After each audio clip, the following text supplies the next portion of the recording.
So let's get back to it. I want to work through these things. Now, I'm a little unsure how I want to do the accelerator, actually. So the accelerator's job is I've got spots like right here where I'm looping over all of the alives. The alives can just sort of, I just looked them up by ID right now. And I think that alone is a little funny. If I remember correctly, the alive state. Yeah, so there's like other spots where acceleration is possible here too. But I'm going to keep it that way because getting things by ID is how I make sure that I. Um, Basically, this constructs the alive if it's missing and then doesn't modify it if it's already there. So I want to kind of keep going through that code path to get that feature. I could just loop through all the alives that exist, but if somehow an alive ID is declared but no data gets set for it, it would still be appropriate to process it even if it was empty. Like that should be impossible the way things are laid out right now, but it just feels simpler to me to say we continue to just say the set of IDs is the the authoritative set of all alives, and that this way of retrieving those states needs to stay. Needs to be the one we always go through. So what we're really trying to do is get rid of this tree walk part, not deal with this part. And the tree walk, um,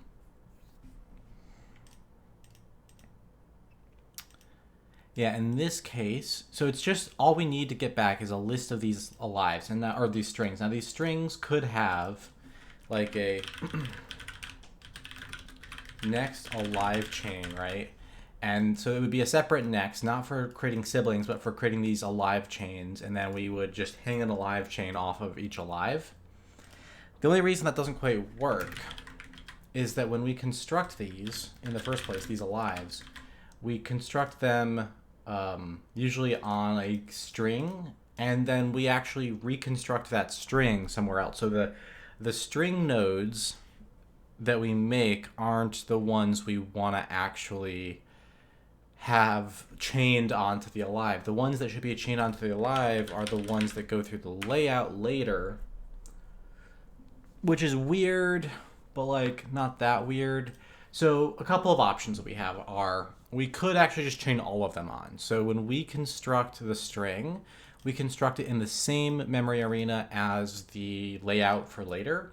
And so they both have the same lifetime. The original string and the reconstructed version with the layout information both are attached to the same layout or same lifetime.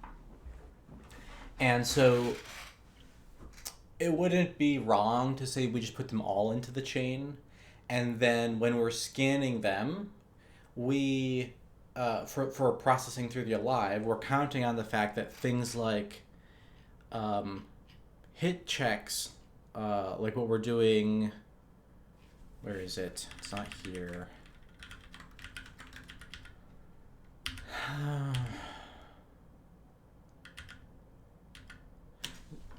This hit check here would just be meaningless on the one that didn't go through layout because strings that don't go through layout have no rectangle. They're just an empty rectangle of like 0000, and we would never hit that rectangle, so it couldn't screw anything up. And later we would put it through the animation.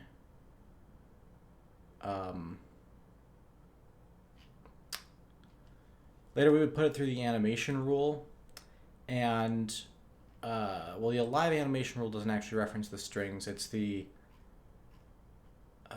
where is it? Yeah, it's the tree walk afterwards, right? So here we would like adjust its position by the animation state. And again, it wouldn't matter because we don't actually draw the original string. So we would just say like, hey, an alive has this chain of data blobs that have been associated with it. Some of them are abstract, not visual information. Some of them are specifically visual information. And it's safe to do all the visual operations that the alive does on the abstract non-visual ones because the abstract non-visual ones never get seen and don't have any width or height to them, so they can't be clicked on anyways. That's like fine, but I think that's only fine because of like there are some assumptions there that like what is safe to do on a string will always be a superset of what is safe to do on a layout, and that might not be true. Like there could easily be some operation that at some point I put in there and then it breaks again, right? So the more robust thing to do would be to say that when we get back the alive chain, we're just getting back the chain of strings that are animated by the alive and that are sort of clickable by the alive and stuff like that.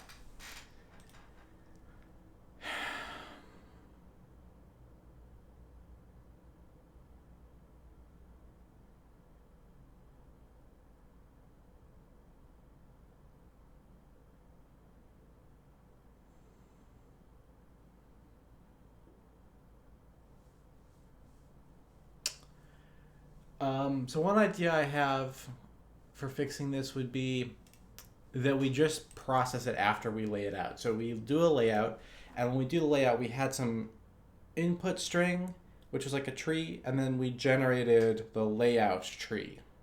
And we could then process this layout tree to find just once, do a full iteration, like recurse through this, and build the chain for the alives off of that, right?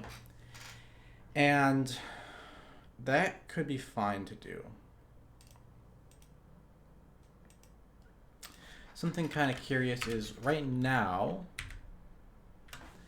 I do the logic of iterating all of the layouts instead of saying, hey, pass in a root here and then, okay.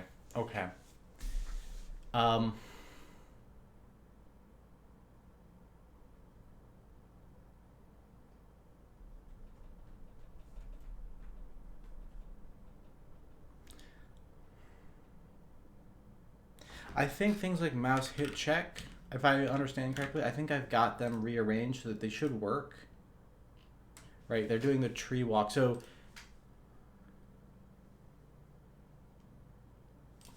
yeah, this is what we could do.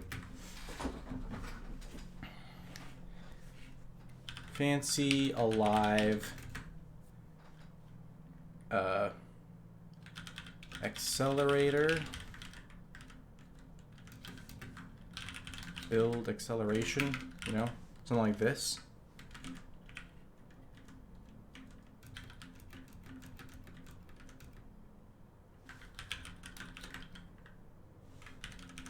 We would pass in the fancy system and the root here, and so it'd just be a single scan over all the layouts we have to build the fancy acceleration, and then this would no longer need to look like this. It would become like this. This would no longer look like this. It would become like this.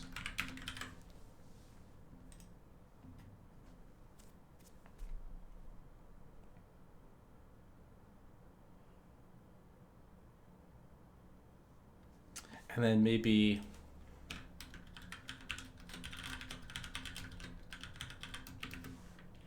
we would sort of use a little bit of typing to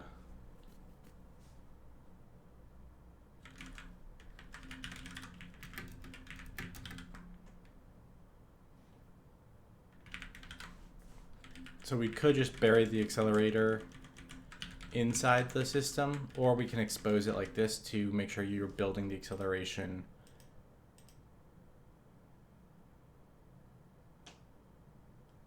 Or we could say it's not required to do this and actually make that work. And I think that's what I'll do. I think I see a plan for how to make it work like that. So these alives here in the fancy system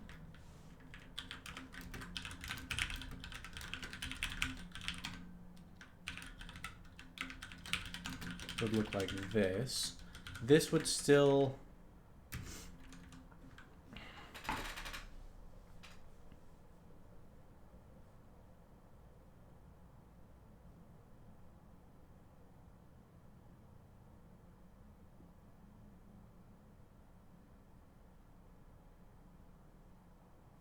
I guess no, I'll just okay. So it won't be optional, you'll have to do it. Okay, if you have to do it, let me just think this through again. If I was gonna make it optional, the problem with that would be that if it's optional, then I still need to pass in the route that I'm working on. And really, if I'm gonna do any of this stuff, I should be passing in the route. So one thing I could do is attach the acceleration right onto the route here, and then say, okay, I've built the acceleration into the route, and so when I pass the route to these other things, I'm passing the acceleration as well. Right, like build acceleration modified the root node, and therefore when I passed it through like that, I got those. The problem with that is that I don't actually want the data structure to be contained inside the root at all. I want it to be contained inside.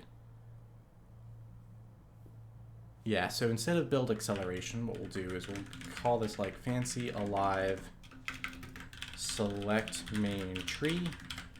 And that makes it more like you have to do this first. It's a select, not just an accelerator, but it selects the tree. And then these, you no longer explicitly pass them because they're selected up here. That's the...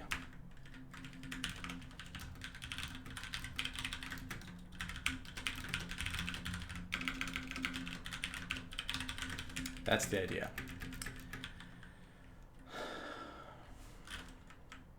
Now, let's see, when we begin a gather, what I think I would actually like to do is clear out these helpers. So here's the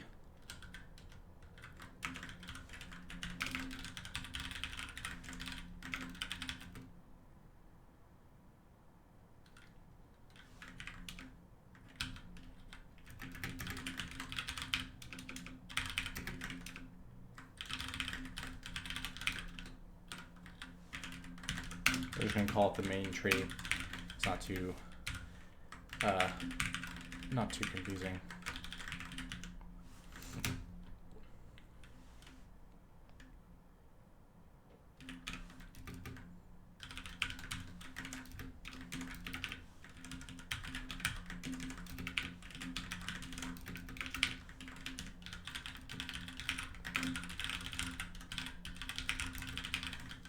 There we go. And then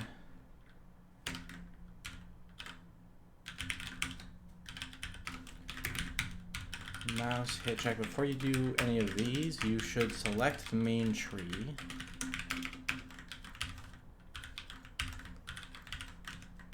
And then you don't pass it explicitly anymore.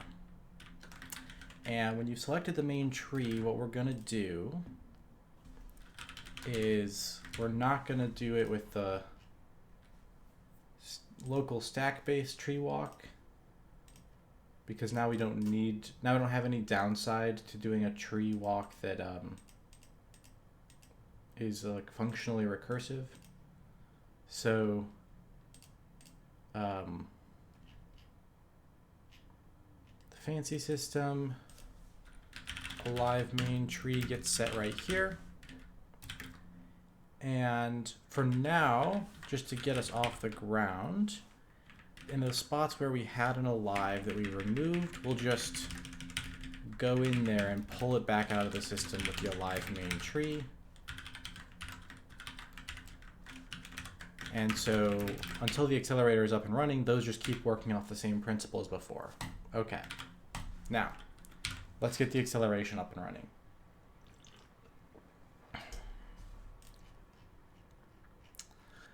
So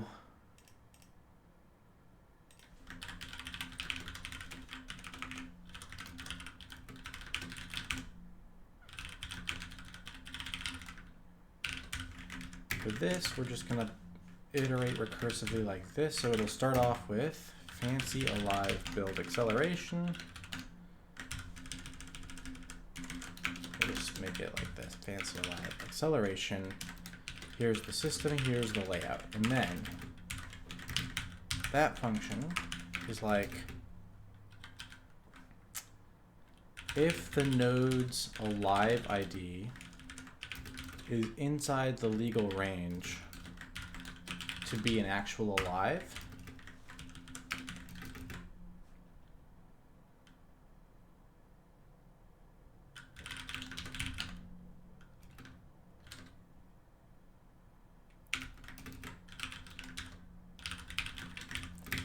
then what we want to do is, yeah, let's do this. So we're going to do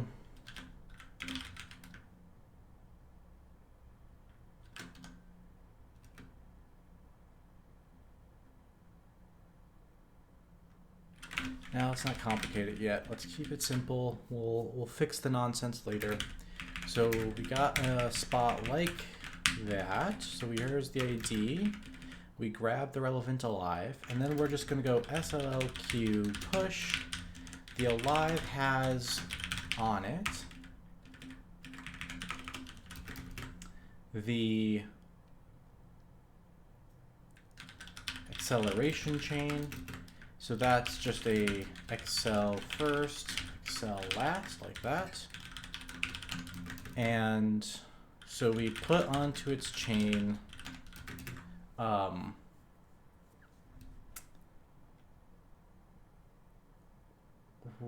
the node, except we're going to want to use a different next pointer inside the node. So instead of the default next pointer, it's the next.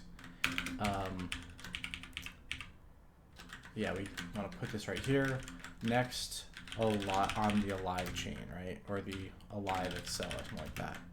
Next alive accel.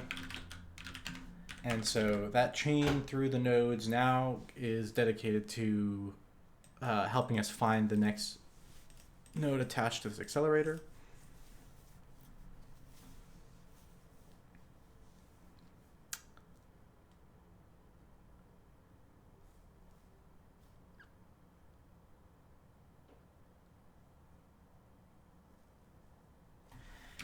And then all we have to do is the recursion. So we then visit the children of the node.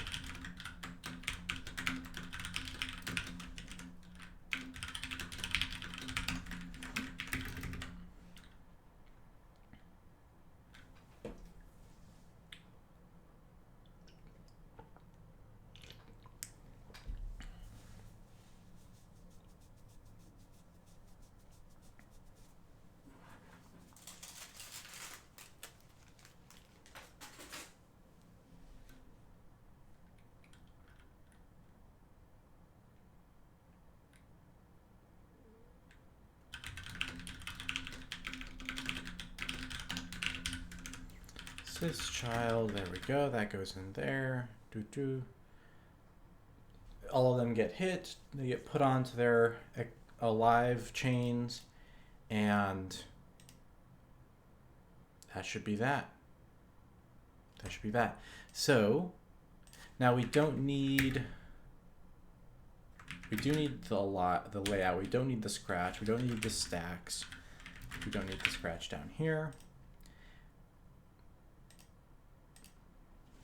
This is the only part here that actually does any of the interesting work, and that's the part we want to save. None of this is necessary, because what we're going to do instead is we're just going to say string starts on the alive's acceleration first, and we're just walking that chain that we attached to the alive now, and by walking through the alive acceleration next links, right? So that hits us with all the same points that we were hitting before, but they're just one after the other, and we skip through the whole tree. We don't have to do any fancy tree walking, and it should be good.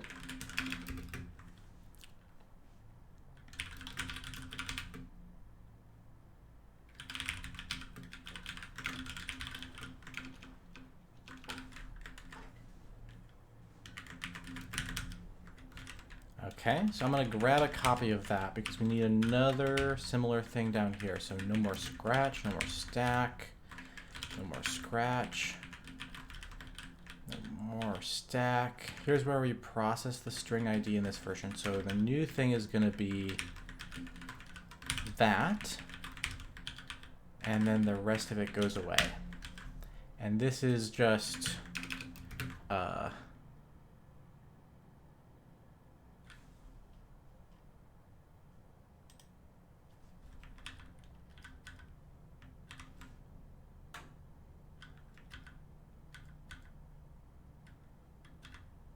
grab the alive, we do some animation, and then we apply animation state.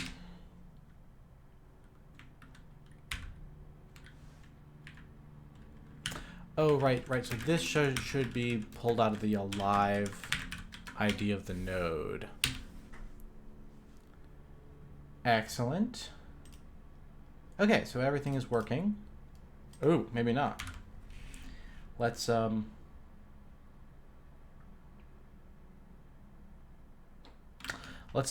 go through that in the debugger and see what might pop out.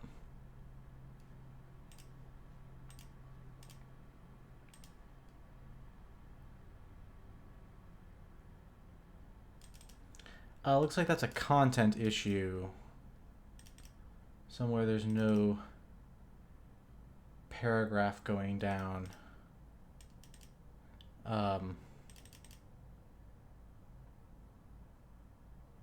Yeah, I think...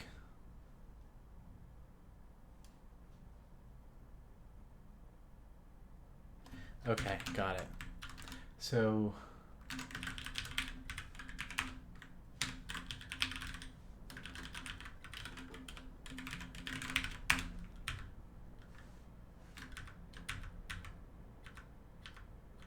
that should do it.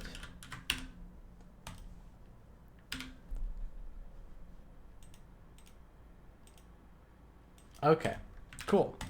So that means the Alive system now has acceleration, and all of the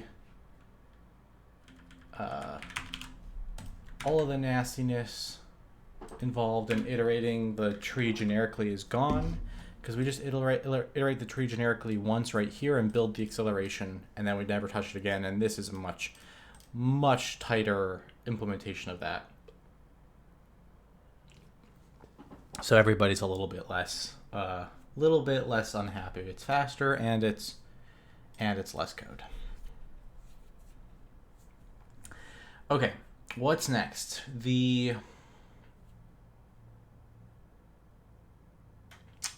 scrolling is pretty important. But there's a reason why I'm a little hesitant to jump into scrolling, so let's talk it out. The thing that makes me hesitant is any time that there's going to be scrolling, I have a couple different visions of how I might want things to look. And one of them includes the idea that, like, you could have, it gets interesting because, like, I've put chapter 1 in here, like it's at the top, and I would kind of want chapter 1 to actually not scroll with everything else, so that's like a separate issue. But with the scrolling, I still will need to think about, like, right, if I'm gonna have scrolling, how can I do that in a way that looks good?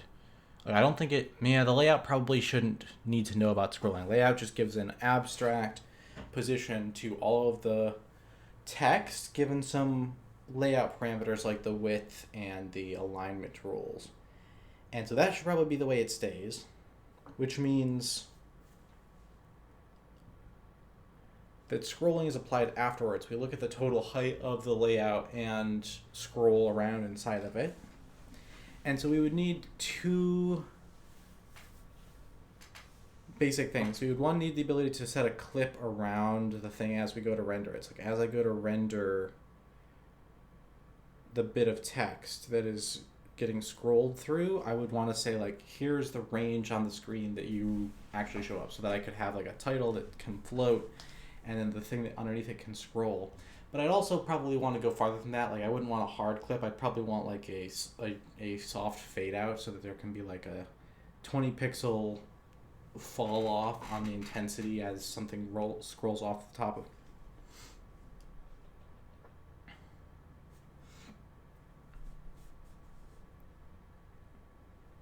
And then another thing I would want is, like, I might want this idea of, like, pages, right? So if we look at the example text here, it's sort of marked in, like, pages.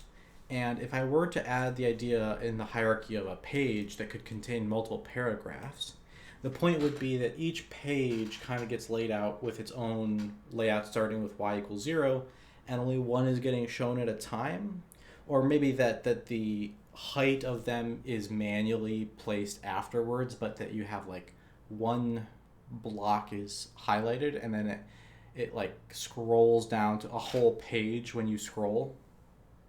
So this would be not like a smooth scroll, or it would be a smooth scroll. It wouldn't be like a loose scrolling where you can scroll to anywhere.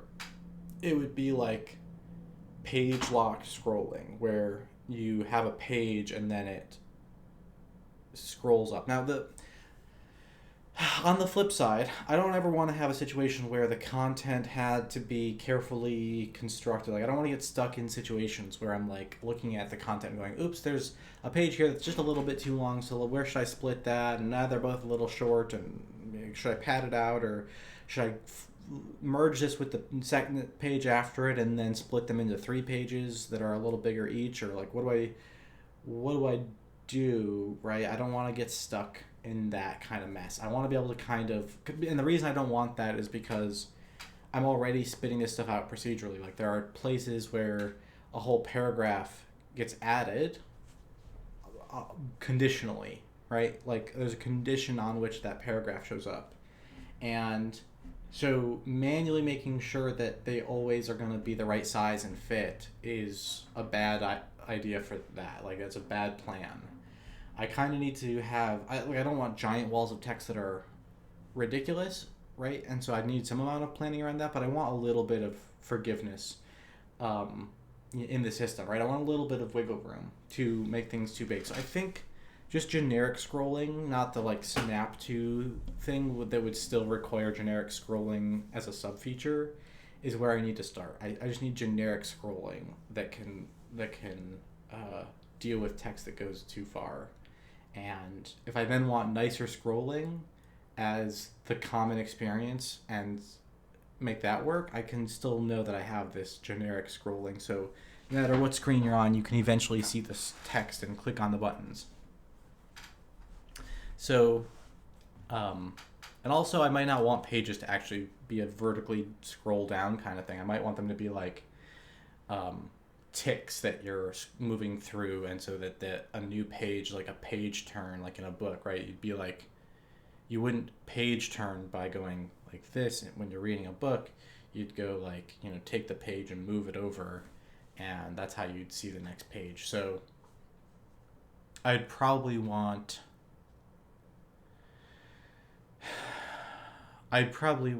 to not worry about the page thing as much yet and focus on generic scrolling is the point of all that. Okay, so where would that belong? I think it might actually belong outside of the fancy string system as a part of this like container that renders out the string and then lays it out and lays it out. It runs the live system and then renders it, right? I might want this same chunk of code to be responsible for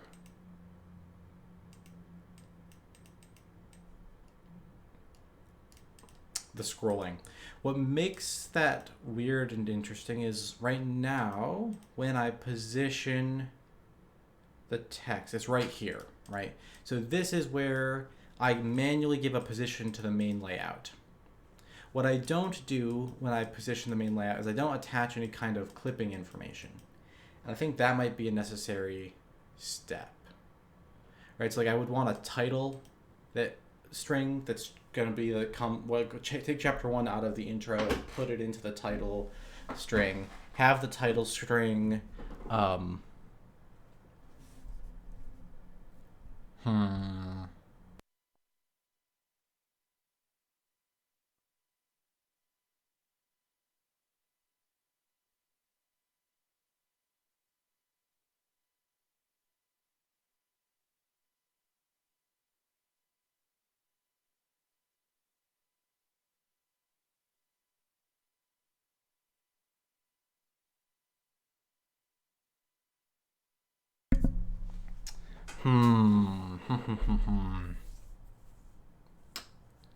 not quite sure.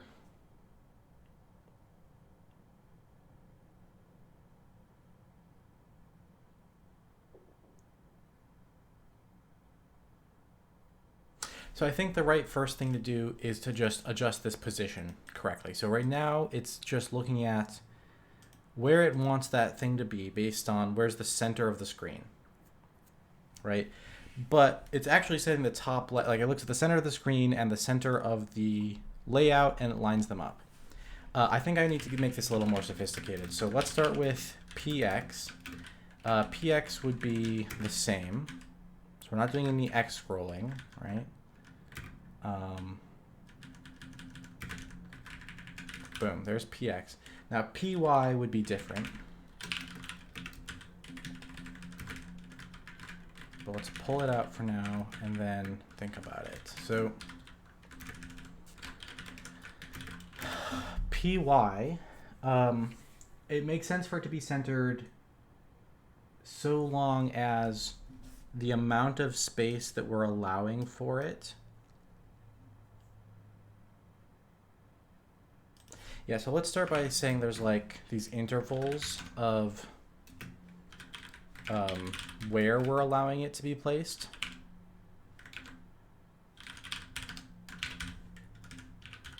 Which for now it's pretty trivial. Like this is like putting extra stuff in the way. Right, this isn't making things any clearer. But then I think later this is going to become helpful. So we got the center point of the range minus half of the dimension of the layout, right? So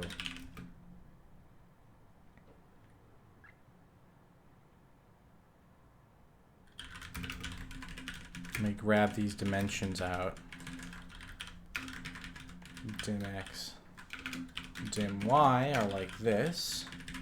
I'm just kind of like pulling out the key variables here in order to make things a little more explicit and like verbose, right? I'm trying to spell out in more detail how I'm using the pieces. So the window dimension and the layout rectangle are now named, and so I can think about them in terms of the local problem rather than combining where the data is coming from with what I'm doing with it in one line. So now I can do something like, if I wanted to, the ranges don't have to be the same. I could say like, oh, we're gonna move the Y range is we're gonna chop some off the top here to leave room for a title, and so the Y range would become a little lower. Here's an example of what that might look like if I reserved 80 pixels for the top of the screen. Right, so that shifted down a little bit, you see. We would want to make sure that that was going through like app size scale if we were going to do something like that, so that the amount we're shifting down is relative to the size of the screen and not a fixed number of pixels. Since on some screens 80 pixels might be a lot larger portion of the screen than on others, and we are going to have all the fonts adjusting relative to those sizes. So this would want to be like roughly like a little more maybe than whatever the size of the font itself is. We could also like do the layout of the title and then use the height of that layout to determine this, but we're not doing that much yet. So there we go. We can play with that to get some new leverage. But the other thing we want to be able to do, and later we'll use that for clipping as well, which we're not getting to yet.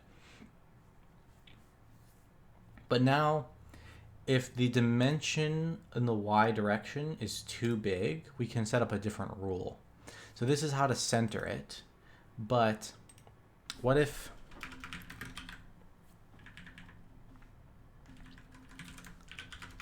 that's not always possible? So dim Y is less than or equal to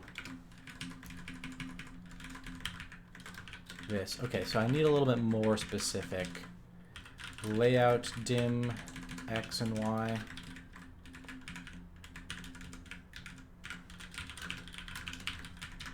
Layout dim X. Right? And then we can do range X and Y as a little more in my style. And then we can do range dim x and pull out that if we want. Although I don't actually need the x one, I just need the y one here. So range dim y. I guess pulling this out hasn't done me any good yet, but it might later. So if the layout dim y fits inside of the range dimension y, then that dimension dim here stands for dimension. Dimension y means height. It's another way of saying height, but I like to have my x's and y's all the way through. If I start using h's and w's for the y and x axis sometimes, and x's and y's for the x and y axis other times, then I can't do things like renaming all of my x's to y's, right? I have to do like x's to y's with h's, w's to h's at the same time. And I don't like having to do that, so try to make everything an x or a y, right? That's the thought. Now, I might just say like, let's do this by axis. So here's the x layout. Here's the y layout.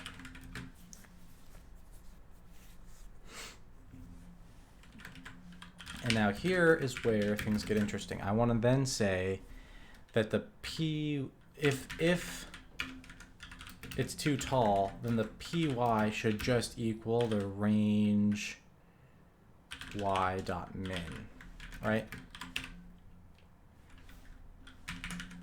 So like there you go. And so now we got the extra space for a title, which obviously the title's baked in right now, so it's actually not extra space for a title, it's extra space for nothing.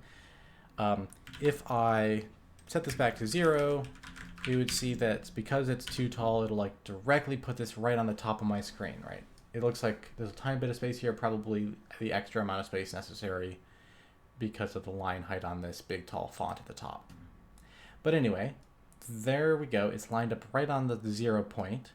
And now if we had a scroll variable, I could start adjusting that scroll variable and use that. So what we would do is we'd say, first of all, we want to set up what is the scroll range for this particular layout. And the answer to that, right, is however much we have an abstract object that we've laid out and a viewport for looking around on it, right? And the amount of wiggle room we have to move up and down is an amount based on how much height the abstract object has that cannot be seen at any given when we're looking at it, right? So if we want to say that the viewport's never going to be like off in the middle of nowhere. We don't want like the text is up here and the viewport's down here and we're looking at nothing. So the viewport is clamped inside of a range, and the amount of wiggle room that that range has is the height of, we could think about it like, what is the range where the top of the viewport can be? Where can the top of the viewport be? If the top of the viewport's at 0, then we're looking at the top of the string. And then there's some maximum value that the top of the viewport can have. And that means we're looking at the bottom of the string, the farthest point down that we can legally look at in the system. And that point is the height of the whole string, so the total length of the height of the string minus the height of the viewport. That is the maximum value we want. So we have a range from 0 to layout dim y minus range dim y. Range dim y is our view. Why don't we rename these to view?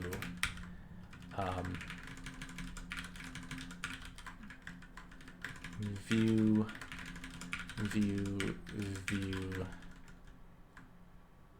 y, view dim y, layout y, view dim y, view y, view y.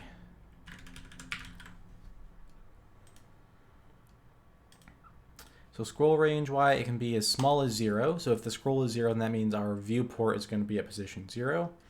And the view dimension, well, let me think.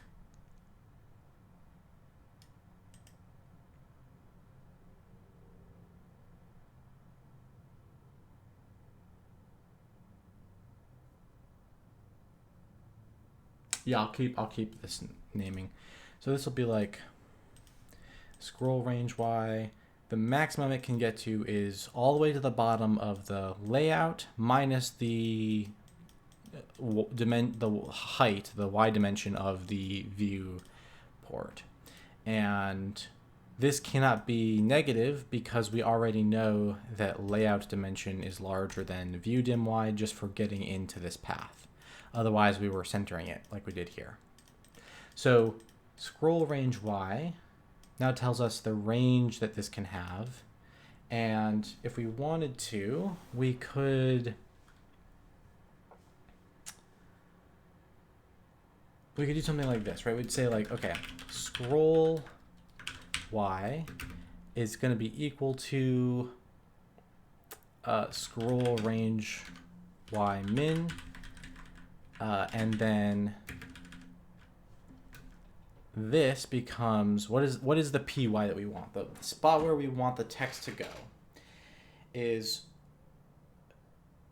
this adjusted by, so if this is a 0, the bigger the scroll gets, the scroll tells us where the viewport is. As the viewport moves down, the view on the screen stays stationary. So what's actually happening is we're abstractly thinking of the object in abstract space and the viewport moving down. But on the screen, what you could also say that's more literal is the viewport is stationary and the string is moving up, right?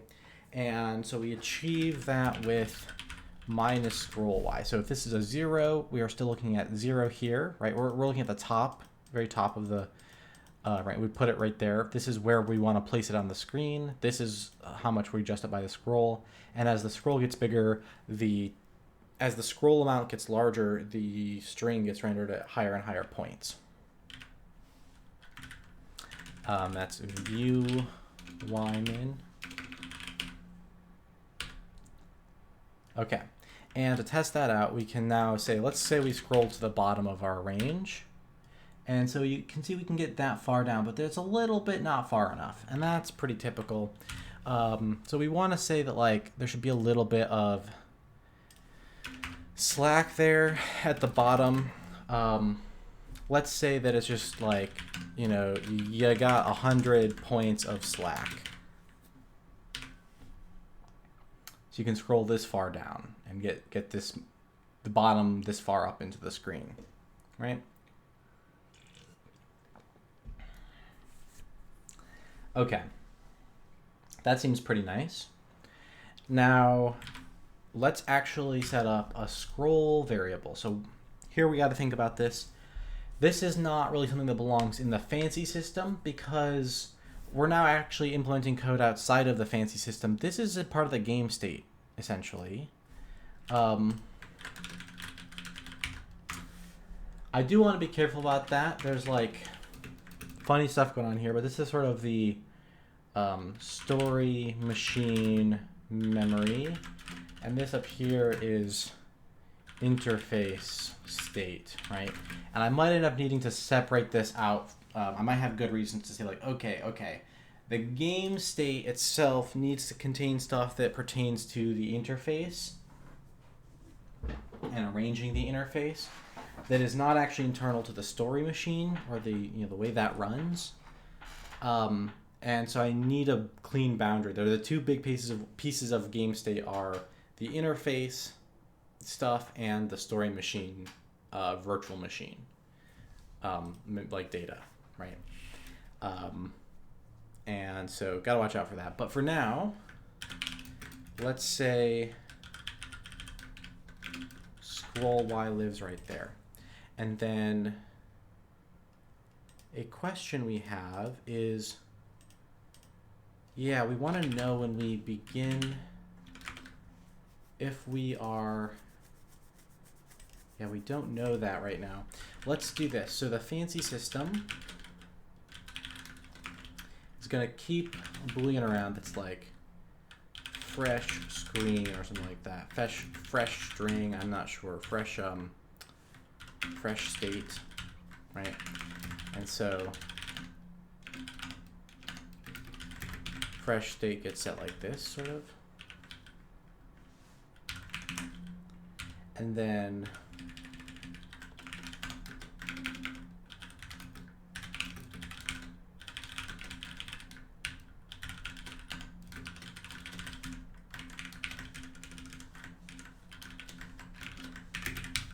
just be trivial, get that thing, and then if it's like, yeah, this is a fresh state, then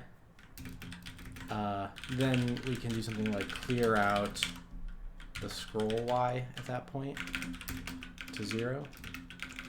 So if we are scrolled all the way down on one screen and then we click, we don't want to be scrolled down on the new screen. We want to be scrolled to the top on the new screen, and we want it to snap. Now, what we'll do is we'll say you take the scroll Y right out of the game state. You clamp it using the scroll range.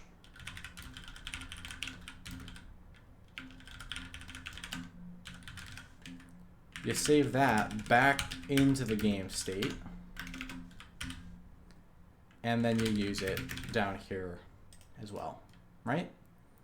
And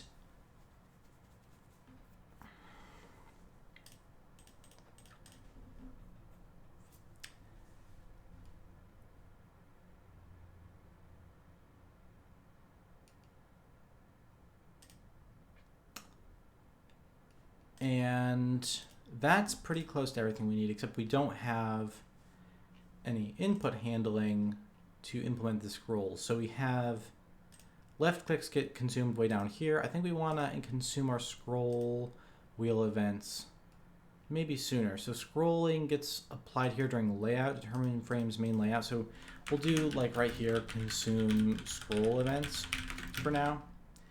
Might not be the best organizational plan, but it's what we'll do. So let me see about my input system real quick. How does that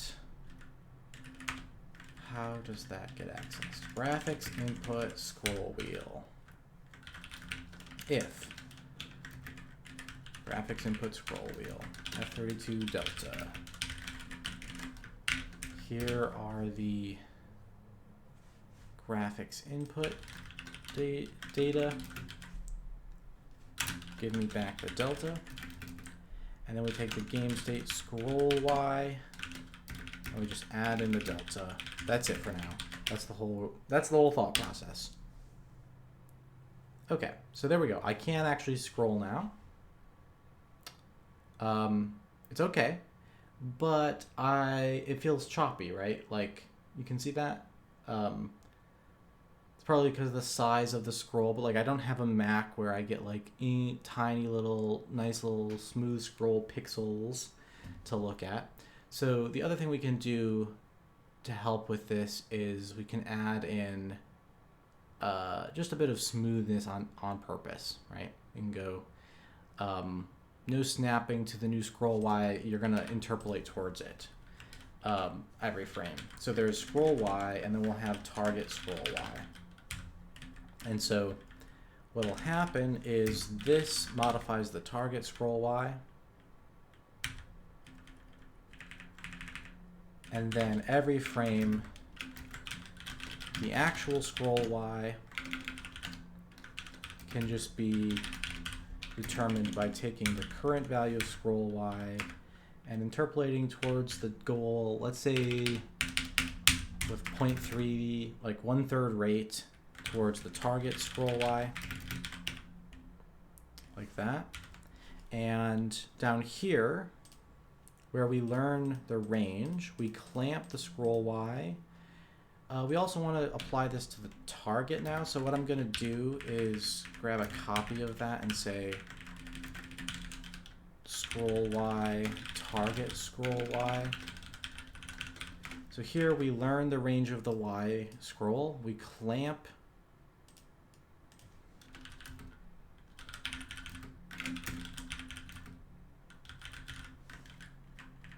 and then we apply the scroll Y out of the game state like that.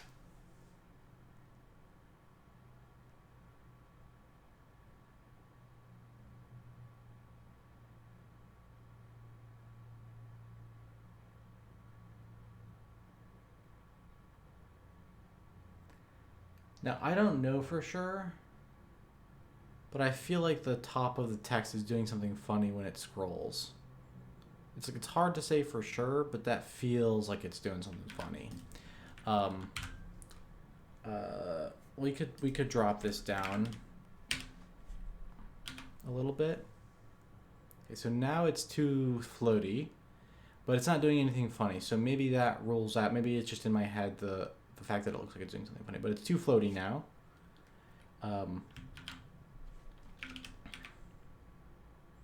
And this is not frame rate independent the way it's currently done. But there we go. So if I have a big long block of text, at least, even if it's not super pretty the way it looks yet, at least you can get down here and find the bottom of it.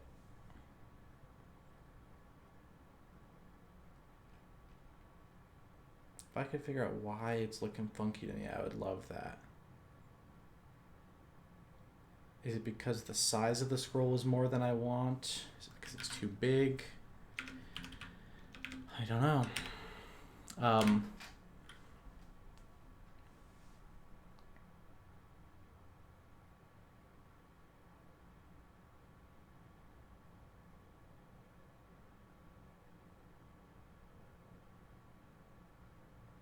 Cool though. Okay. When we go to another one, go to another one, go to this one. Now I can read everything the bartender, or not the bartender, the tour guild, the Dungeon Guild tour guides. They're gonna tell me to come join their tour, and I can read the whole conversation and leave the inn, or leave the tavern. Go to the inn, take the room, wake up, continue. To the tavern, stay.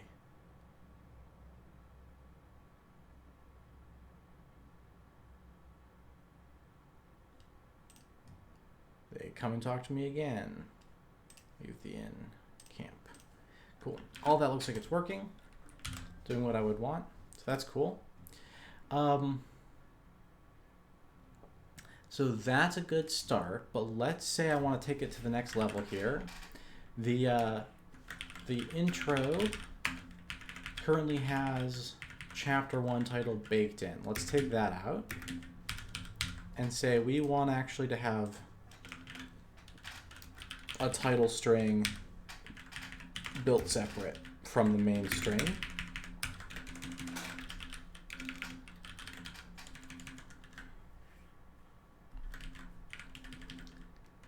It can, let's see.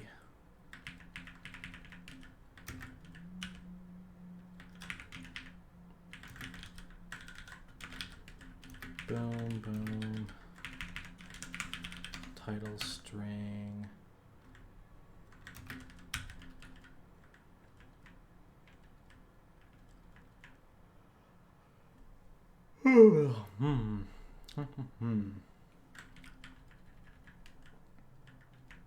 So then we build this string.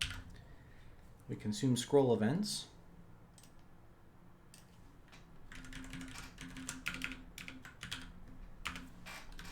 We want to lay out the title string.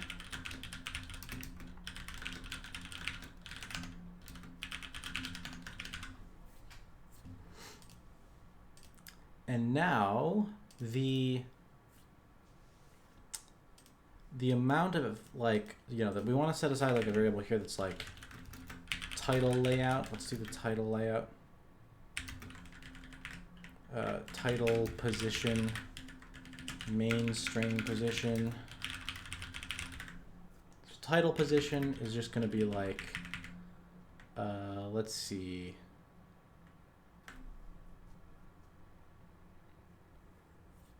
Basically the same as this, but the layout comes from the title layout, and then the Y can just be a 0. So we set the position to px0. We also want to save the title dim Y for use later. Or like title max Y or something like that, right? So the title max Y would be the title layout rect y1 after it's been adjusted, plus maybe a few extra points.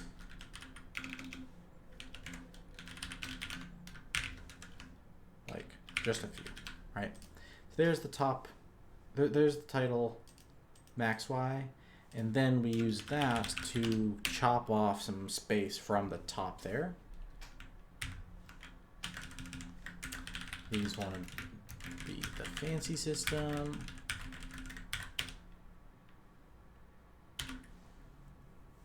Okay, that's off. How did that get off? Title, string, main layout, title layout.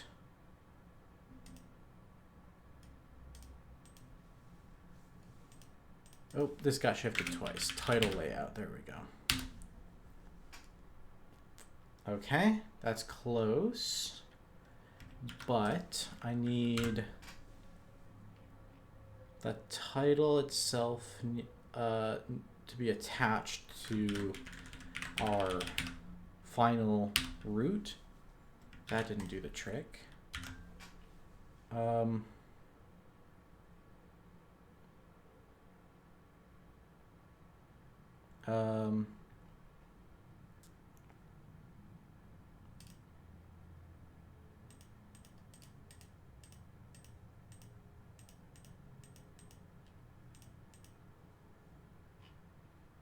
Main layout and title layout are both part of the whole thing. What am I missing? Remedy, help me out. What did I not think of here?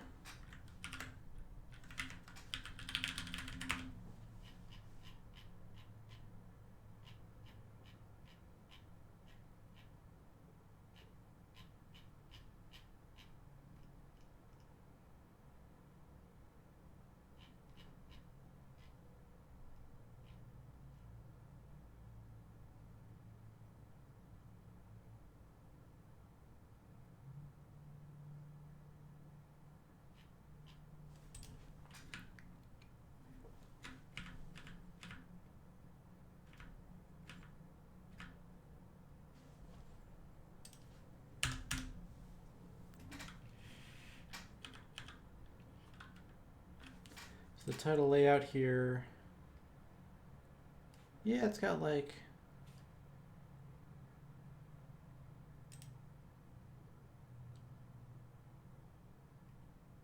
first child,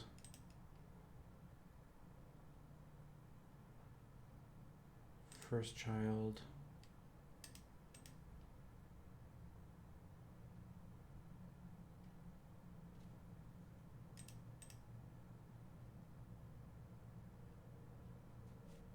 first child, chapter 1. So the title layout is a root which contains another root. Do I still have the super root thing happening? Did I leave that in there?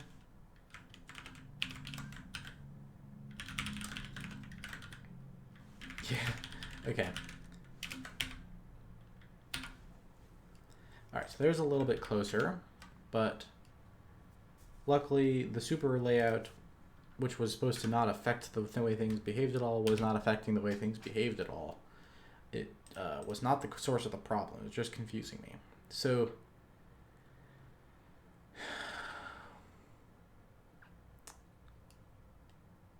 this rectangle is empty. The whole rectangle has some content, but the intermediates seem to be missing their dimensions, which is not great. But then we go into here. The first child of this is okay, so that's complete garbage. Why is that? Oh, that's just, okay. Okay, so here's my root. Here's my first child. Here's that first child. And it says chapter 1. So that's good. And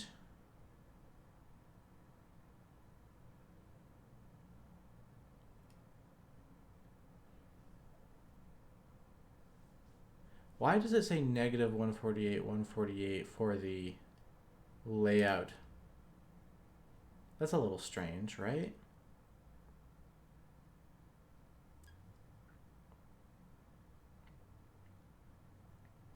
And I know it's centered, but I didn't think it was supposed to be centered with, like, the left side should be a 0 still.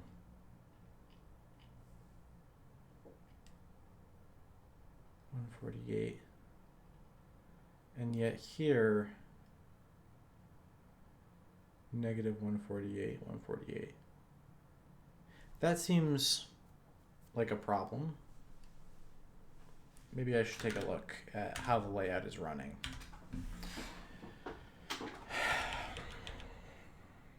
So our input, what does this look like? A root, a paragraph,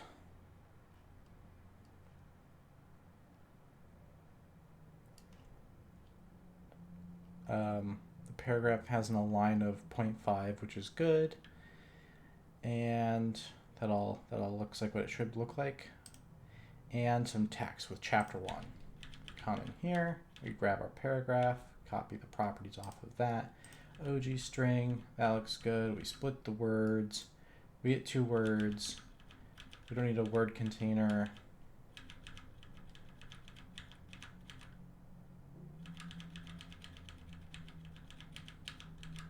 $323. So that's interesting. That's wider than what the final thing comes out as. Even if it's 148 times 2, that wouldn't be 300. So weird. All right, we get out of that. We get into this. Here we go. We are looking at the first paragraph again, this time at the level of the layout. We grab the paragraph layout properties. This is the start of a line.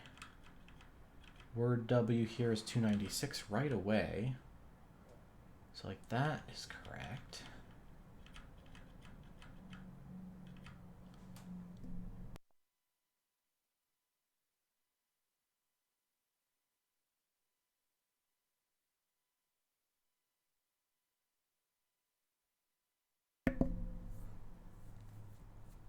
Okay.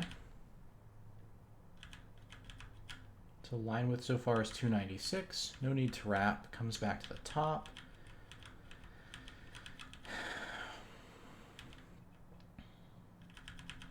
Next line W, 333. Not the end. Oh, that is the end of a line. How is that the end of a line? String isn't 0. Paragraph width is 0. There's the problem. There's the problem.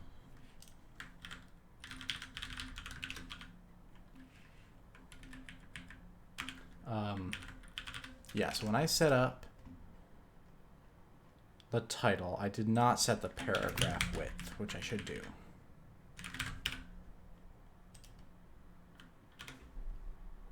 Okay, closer, but still I'm not seeing anything. And so by closer, I don't really know what I'm referring to. Close, I'm not sure what I'm closer to. Give me, let's see here. Let's go here. Give me 5 minutes to do a quick bathroom break.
All right.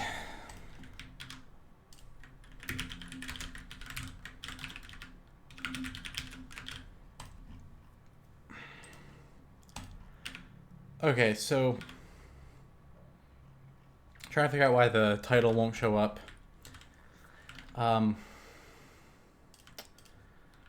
Show me again. We were going through the layout stuff. I want to take a quick detour back to where we started right here.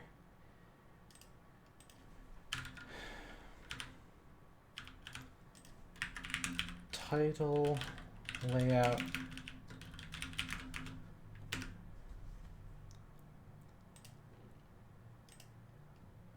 $766 for the width makes some sense.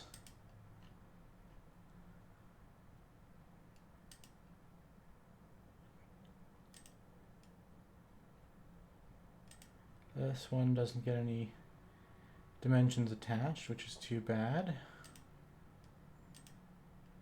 This one says chapter 1 and it says it's at 433,729.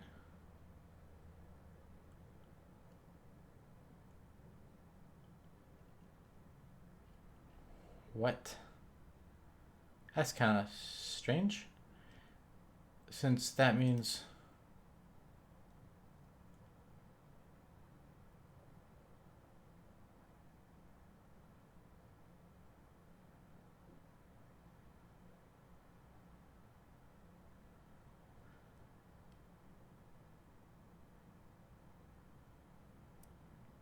I don't think it's setting the X-min right here like it should.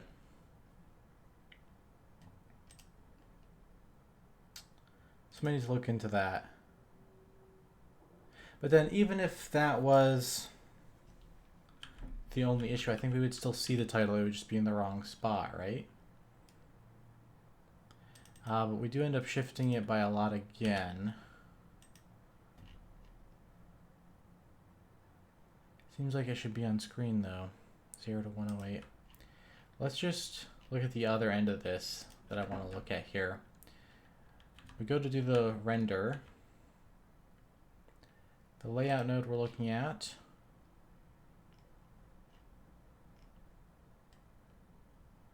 Go into there. We look at its children. This is a layout node, no color, text color. Did I not set the text color? Is that the problem? The quest. So I set fonts. I didn't set color. There it is. There we go. Okay. Cool. So if I wanted to, I should be able then, yeah, I can scroll. So I just need to get the positioning right. The reason the positioning is wrong is because I lay it out centered. And so it then generates a rectangle to contain it that goes from 0 over to the right hand side. So it's generating it's got all this space, right? You can think about it as it's got everything from this left side to this right side to lay it out. It puts it in the center abstractly, and then it generates a rectangle that says it goes from 0 to the right hand side of that. And then I take that rectangle and center it when I pick the final position. And I center that inside the screen to put it here. The correct thing to do would be to say that the left-hand side is only 0 if there's actually something rendered at the 0 point. If everything is centered, then the left-hand side shouldn't be 0. So let's look at the fancy string. When we are setting, yeah, see we set the x max. We need to set the min x right here, like this. So max x equals 0, min x equals, give me inf f32, max x equals min x equals, update max x's. So this is what, yeah, the issue is this is the x.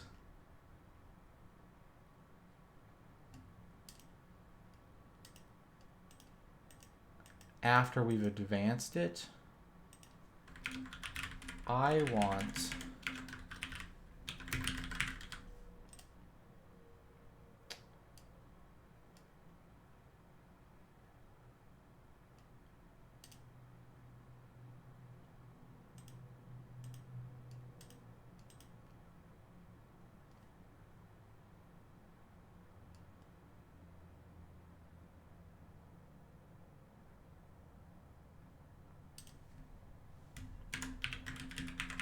want to remember the left-hand side as well, so I'm using it like this.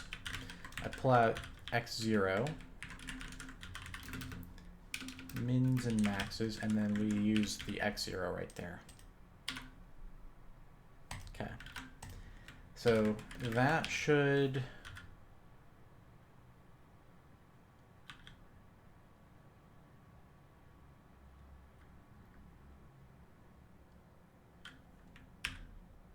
that should have worked.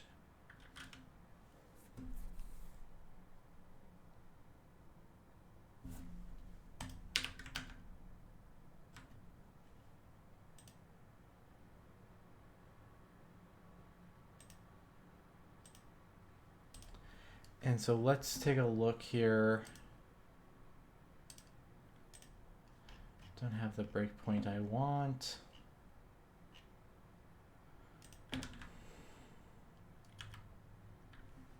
Title layout. Okay, so its rectangle is now 392 to 807. So that could be, that's about 400 pixels placed inside of a 1200 pixel range with, 8 hanging off the left and 7 hanging off the right. So yeah, that's just what happens when you have 400 pixels and you place it inside of 1200 pixels. That's like a left-hand, right-hand side for such a layout, right? So the question then is why? So the dims for the layouts are coming straight from these x1s, assuming that x0 is always going to be a 0. That doesn't work. We got to go in here and say,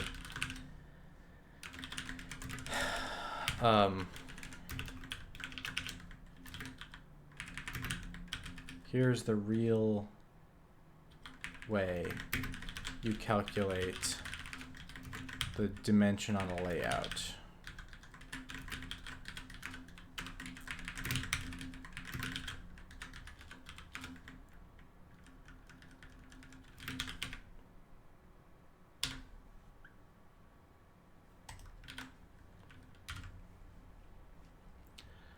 Okay, so maybe I've been using this for something other than the dimension without realizing it.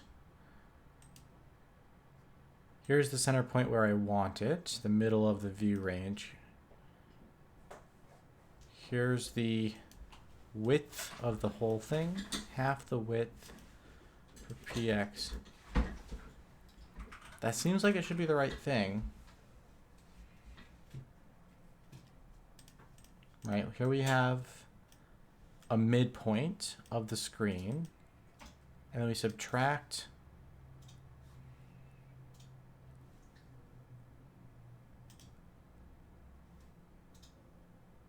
half of the layout dimension. Oh, except that if this is now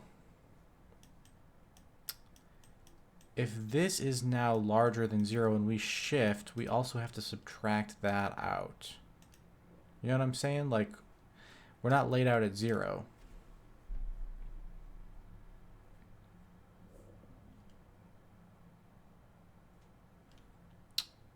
So yeah, I think we need to just say, in addition to all this, you have to do another minus of this.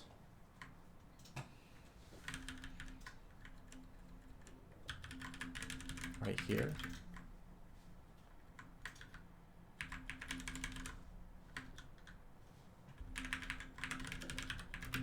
Like that.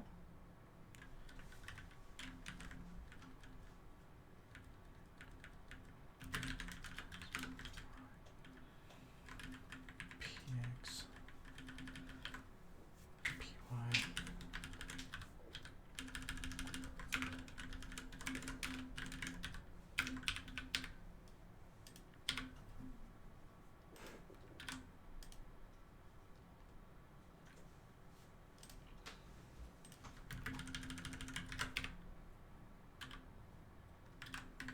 Okay, right. So that should be the main layout.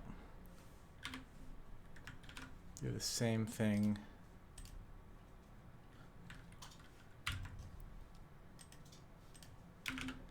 Again, right here.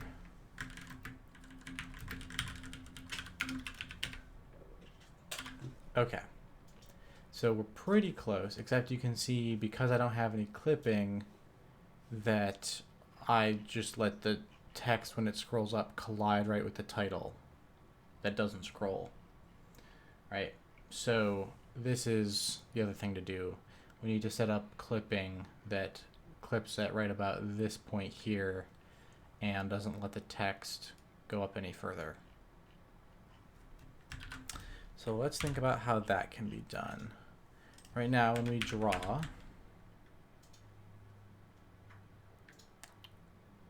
now we do that.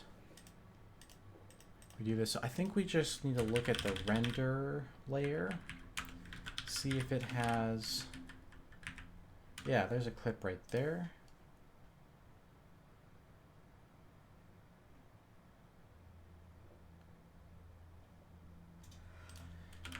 Right, and I don't have the helper here that I should have.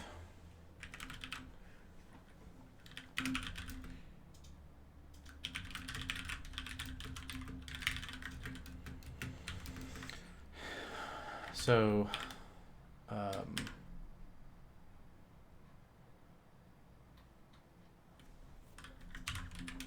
me think.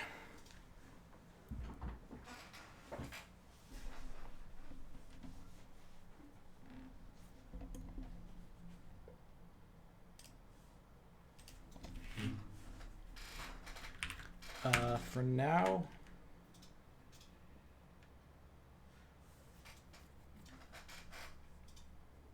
I'm kind of inclined to just say, forget the loop. We'll just do each render manually. Title layout, main layout.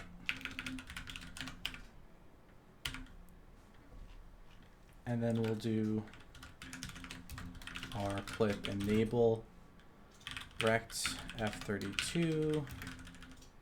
And we want to say like title max Y. Yeah. So here we just go with like clipping is disabled. Here clipping becomes 0, 0, window dim X, title max Y. No, title max Y goes here, and window dim Y goes here. There we go. All right, so I do have, I do wish I could make that like be a soft border, and there's other stuff that we could do that would make this feel nice, like if it started scrolling automatically after a few moments and like very gently, maybe that would be cool in some cases. I don't know, but this feels like a huge upgrade now because now I can keep track of like the state of the game in a title right there, kind of give you some connective tissue, like a feeling of the connective tissue that binds the game together. You're here in chapter 1, that's where you are, don't forget. And at the same time I can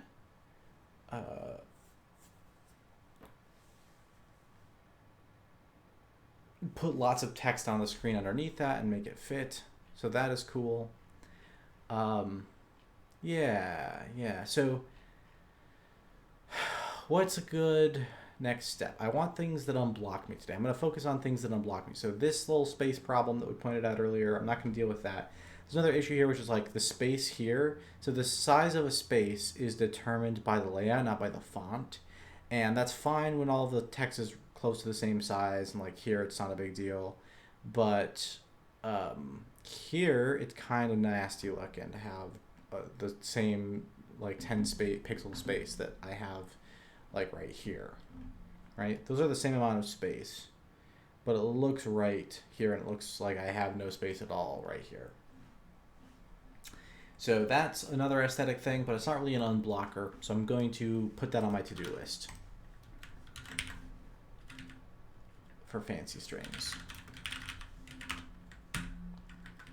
Space placement controls, space width controls. That might be a paragraph property. It might be something that I want to intuit like it automatically from the font, infer a little bit more from the font. Not sure. But here we go. We got scrolling. So what else do we want to look into? We could do navigation stuff. And I think that would unblock a good amount more. So navigation stuff would be like if instead of just having we could build out an example block of data to actually render out some navigation, but it would be like if you wanted some sections here, and so when you click on Tavern, instead of it taking you to the next part of the game, imagine that like expanded out 3 more options that are like specially connected to the go to the tavern step, but they are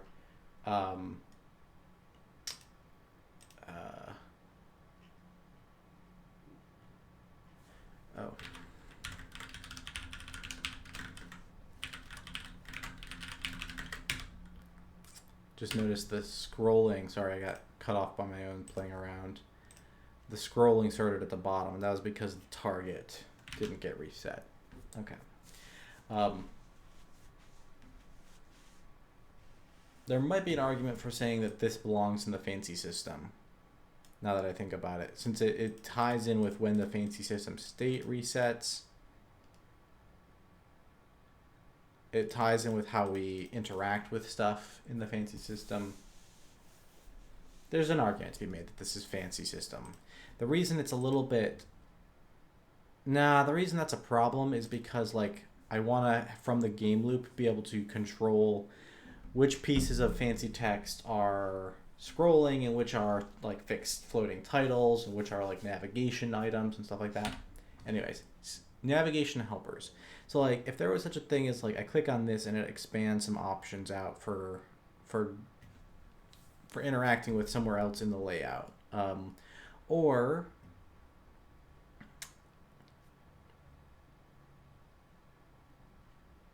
another thing I might want to do is have like layers, right? So this could be layer 1, and then behind this is a layer 2 that's like initially hidden because I'm not in the state to look at layer 2, but layer 2 is like information about this information that I can get to. So for instance, if I have a character sheet that's like a small character sheet right here, and it's just telling you like what your character job is and what your basic stats are, and then you have like a button that shows like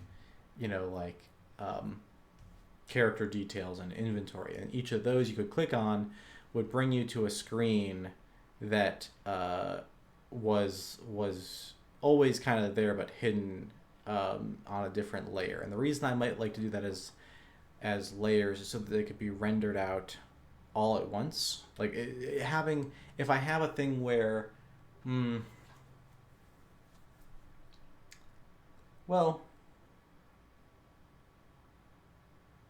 a change in state wouldn't really be a problem. Like it could do a full UI reset. I was thinking I might want some amount of continuity between the contexts, right? Like I might want, like I wouldn't want scrolling to carry over, and that's where it's a little weird, but I might want scrolling here to be remembered. Like what my scroll state here is shouldn't be reset, but maybe a separate scroll bar that always goes to 0 when you go to it is there. So that's another reason why game state is the owner of the scrolling information.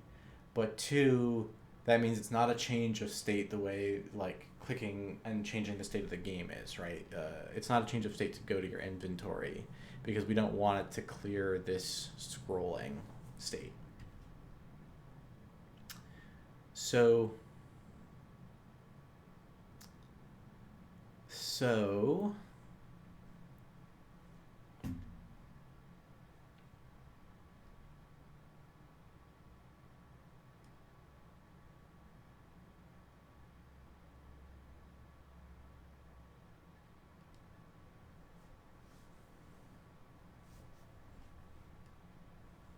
Let me think. I want something that's just like, okay, so the problem I want to be able to solve is I want to be able to say like, you know what? Let's take a different approach. Let's build this experience step by step, make it nice. So what I don't like about this is that it drops on you all this text at once. And yes, it's kind of meant to be about reading. So if you are like against reading when you see this much text, there might already be a problem, but I kind of want to keep you engaged, at least in hitting the button that continues on, like this, like having this much text at a time gives you an amount that is like comfortable to read, and then you have like a continue button that reveals chunks, and it could kind of like reveal them in the stages, right? So I'm thinking what I might want to play with is what if let's go to the intro string and think about it from the perspective of writing it down. So I have a paragraph for this. I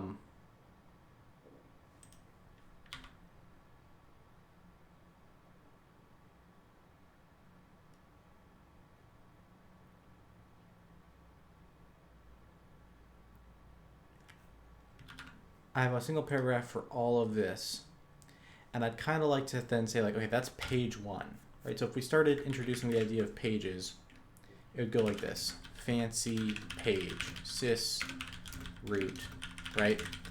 And then this would be page 2, and so on. And what this would mean then is that when you first start, this much would show up, and you'd have to do something to advance. Like if you were on page 1, you'd have to give it permission to bring in page 2. So let's start by just marking in the pages and not actually making them do anything.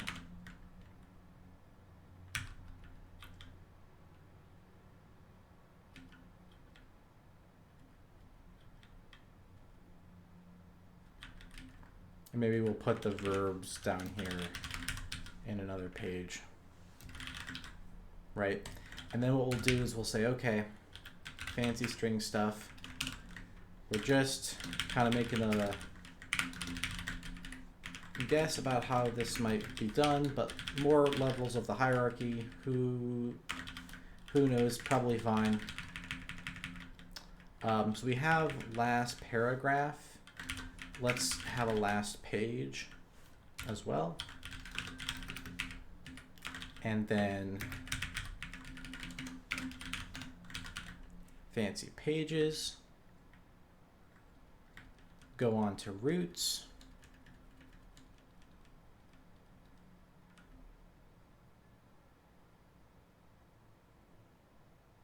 I'm just thinking if this is going to cause problems still. Let's play with it and see if it does. I think it's going to cause problems in the layout, is my guess. So in order to add a page, you attach it to a root directly like that. Now, in order to attach a paragraph, we were previously thinking about getting rid of this requirement that we pass the root in explicitly. Let's do that. So we have a last page, we have a last root. Let's not worry about the pages yet. Let's just worry about the last root stuff. So sys last root equals the root, the new string. The last page is the new string. When you go to create a paragraph, you grab the root that you're going to go on using the last root right there. And everything else stays the same.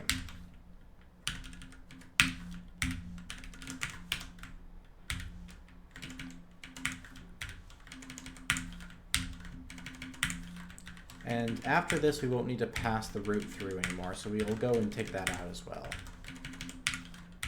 We'll say that everything gets built on the fancy system. We'll say everything gets built on the fancy system without, without it being treated as like a data structure that you inspect directly. Rather, it's all declarative style. Like you just on the fancy system declare the data structure to it, and it constructs it internally to itself using the construction helpers. And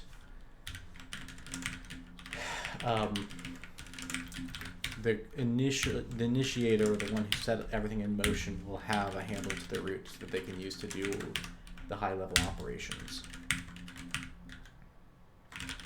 You're out for now. We'll come back to pages in a little bit. We're just making the move of taking the root out of the flow of everything.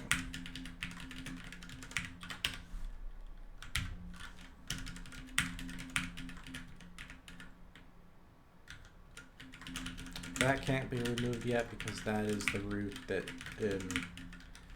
gets passed to string fragments. We'll have to fix that separately.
All right.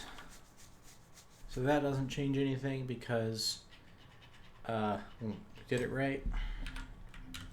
Now, again, the fancy string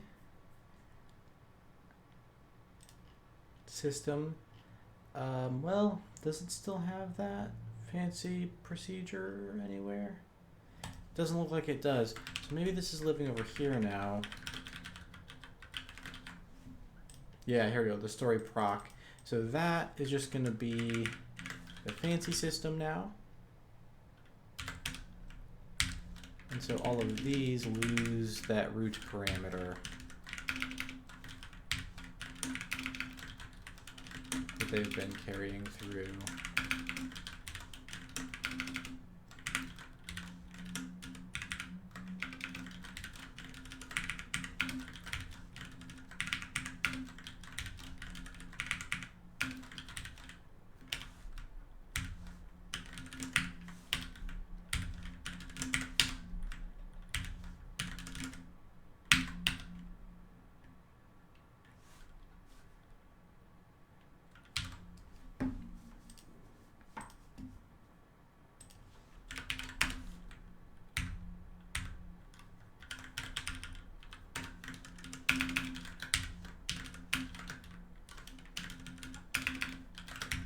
So building a fancy string is just like you make a root, and then as long as you don't make another root, you build the string for as long as you want, running whatever code you like, and then you move on and make another fancy string later by like running layouts or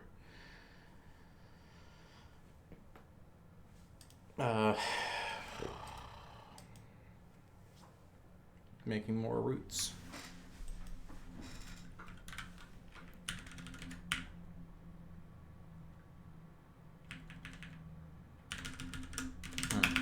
This doesn't need to be like this anymore.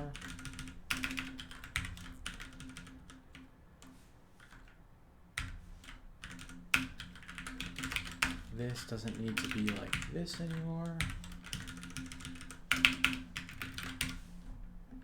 There we go. All right, so now the API is fully off that pattern of manually moving the data structure around. It's pure declarative. I think that's probably for the best in this case. So then we want to be able to make a page. And a page is just like a paragraph. Except we give it the page kind. And the paragraph no longer goes onto roots, it goes onto pages.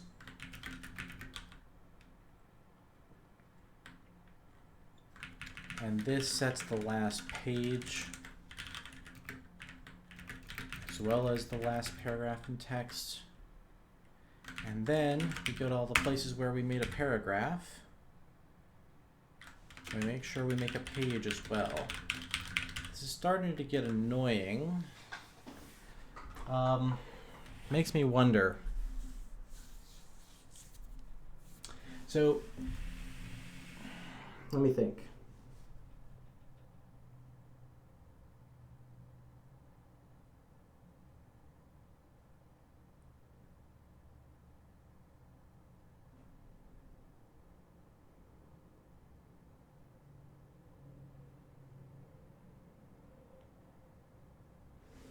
Yeah, I don't want to do it that way. If every time I have a new level of hierarchy, I have to declare it that way, I'm going to get really annoyed. So what I'm going to go for here is when we're constructing it, we don't emit anything called a page.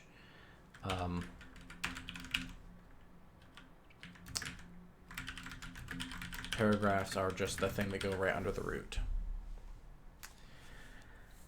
Now let me think. That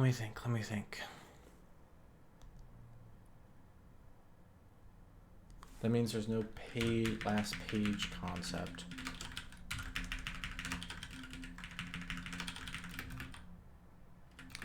Instead, what I kind of want to do is I kind of want to set like breakpoints, sort of like split points or page breaks, something like this. So it would be like all the text that's out there stays the way it is, but anywhere where I want there to be like, okay, and that's a page break, I would just go like this. And then it would introduce that in between state of like, okay, here's a page break. I think that's a good system. So if I don't put a page break, it would just behave like it would without, like in the existing thing, which means I don't have to go and change anything except spots where I wanted this feature. Spots where I didn't care are already the way they should be.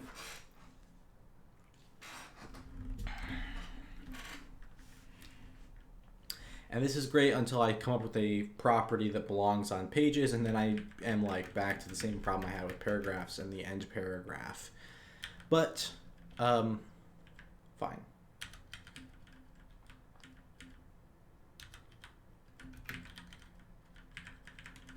Right, so we put in some page breaks.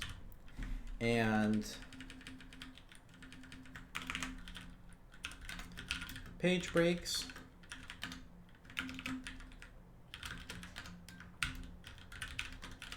will just be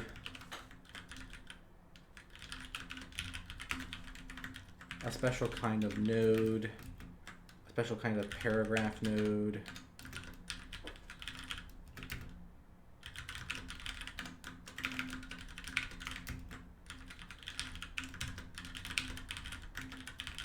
Like this.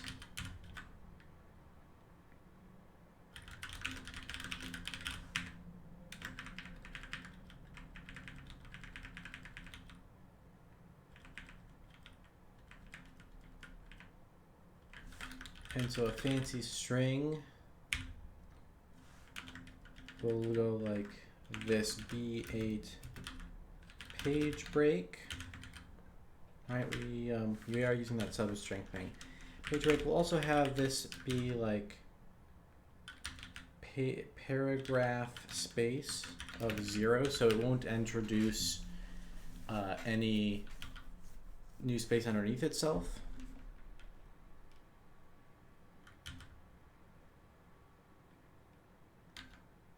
Let's take a look.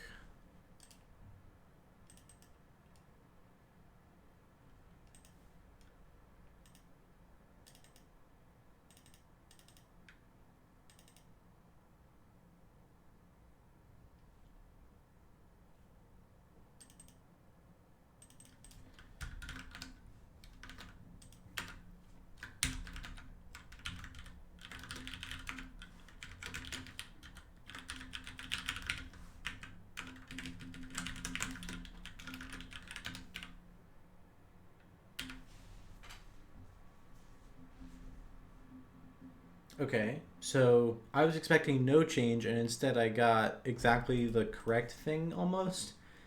That's weird. That's a it's a bug that's doing exactly what the final version of this should do. Um, I don't like that very much, but it's not exactly what the final thing should do. But it's pretty close. What was that? How did that happen? So surely that's because there's a page break at that point, right? If I do this, I get big dummy page 2, and then the page break stops it. But all the page break does is add a paragraph. Okay, let's look at what happens in the layout.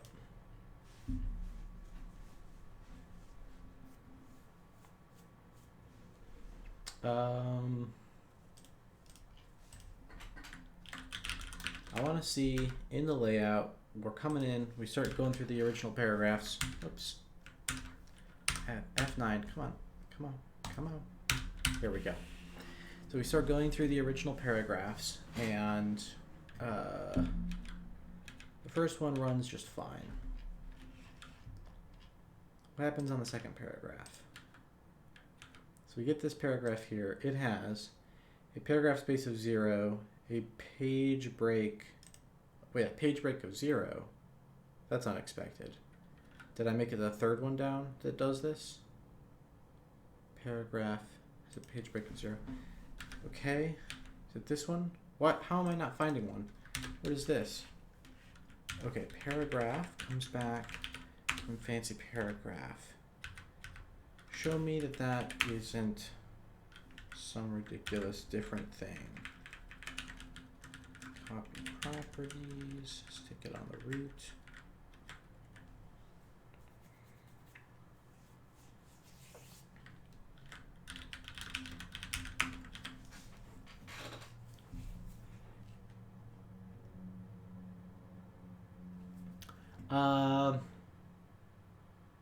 I don't understand. Show me. Actually, don't show me the layout. Show me the code where we construct this.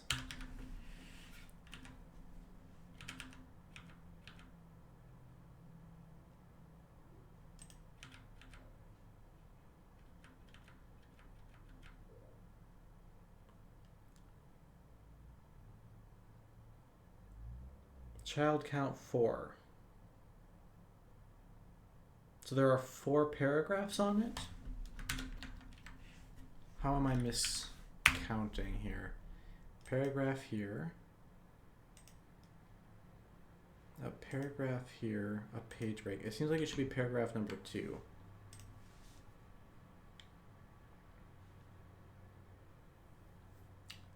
Unless I'm looking at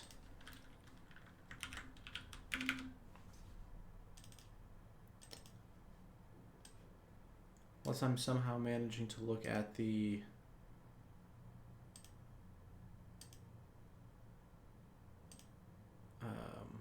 what is all this nonsense that's open?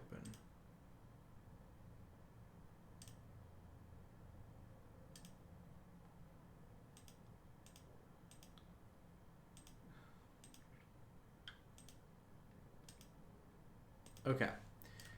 I'm looking at the second one instead of the first one. That's what's happening. Go in here. I'm expecting that the system's root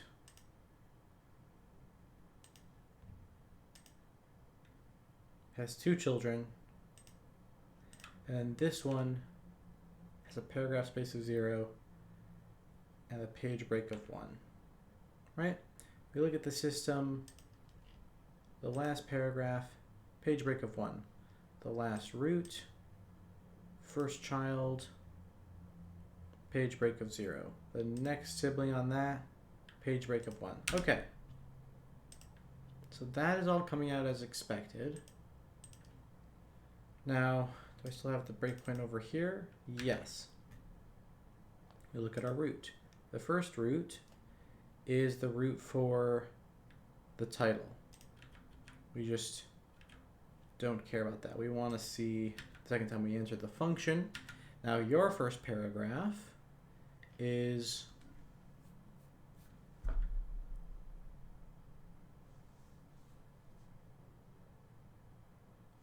not a page break, has paragraph space, and your second paragraph is a page break. What happens there is we scan, we find no contents, and so we move on. So we created a paragraph and put nothing into it. Great. That's what we expected. And then we pop in here, we go to lay that out. The first paragraph comes out, it does its usual thing. Right, we're not that interested in the first paragraph. Right, second paragraph is a page break, right? Well, I guess we didn't copy the page break state over, but like the paragraph space is still 0. There are still no children. So it comes in here.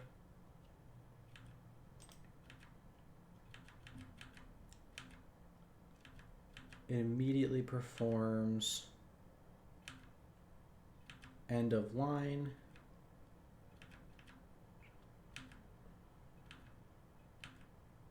All of this is irrelevant to a page break, but we're just playing along.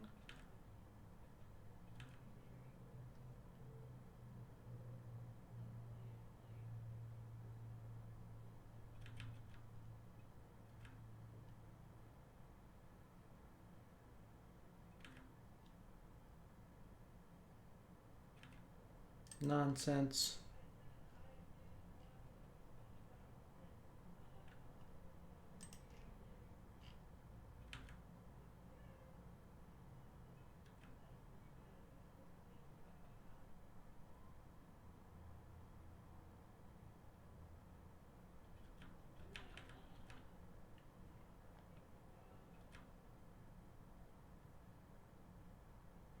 And then it does this. Okay, so this isn't safe because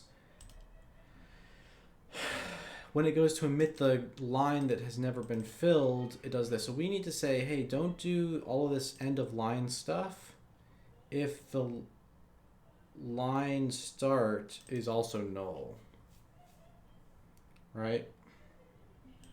Because it's not safe. It doesn't do anything. Let's do that.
There we go.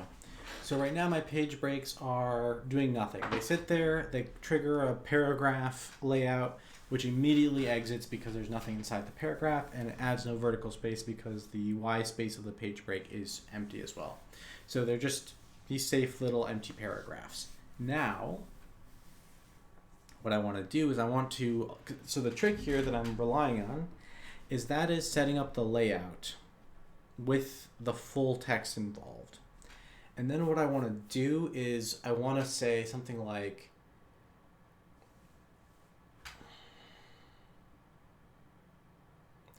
when we generate out paragraphs, we're going to put each one inside of a page by giving it a page number. Right? We want to know which page they're all a part of. So we'll go like this, U32 page number.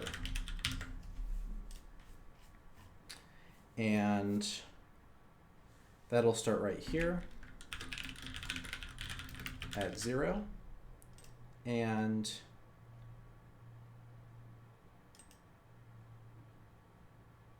we can actually determine page numbers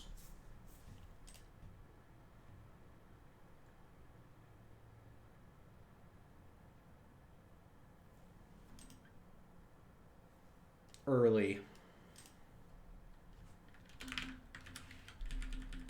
So when we generate one of these new paragraphs,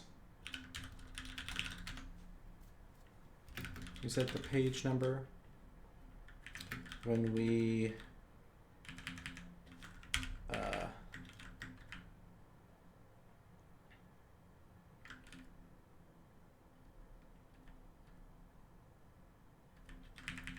generate a word container, and words from that will have the page number be a property that carries over. Okay. So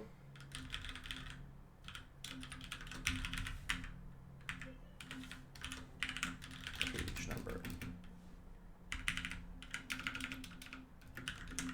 Page number. Okay. So that's cool, but the page number just sits there being 0. What we want to do is say if the paragraph that we're looking at is a page break. Oh, so, you know, I want to make sure just to keep the page breaks lined up with each other too, even if I don't actually use the page break info during layout. Like I don't use the page break info that's attached to the layout version ever.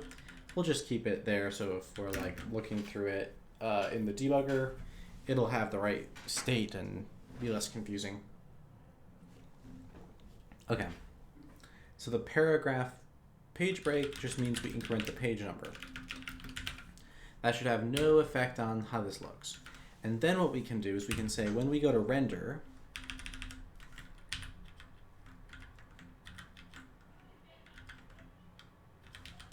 what if you passed in the current page number, right?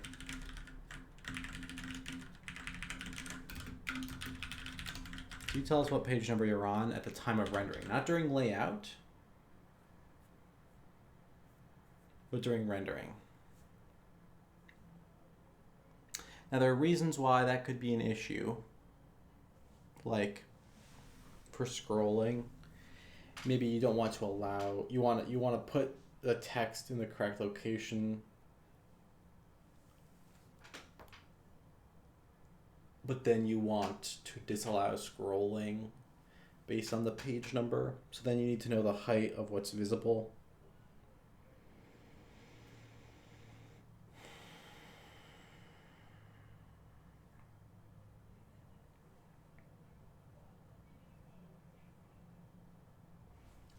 We'll see.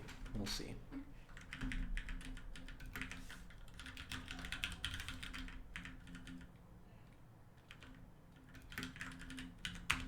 And so all of the rendering features require that the page number be less than or equal to the page number you're actually viewing. Right? Something like that. And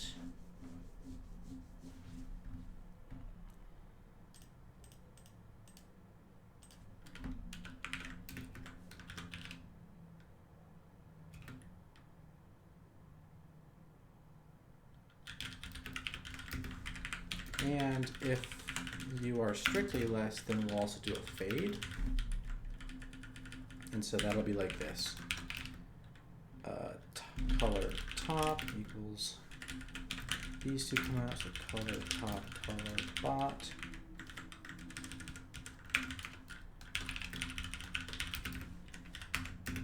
If fade, color top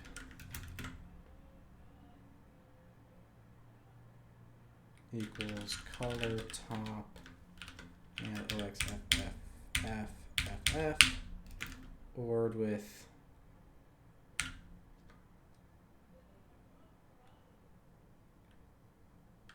color top shifted down 24 bytes.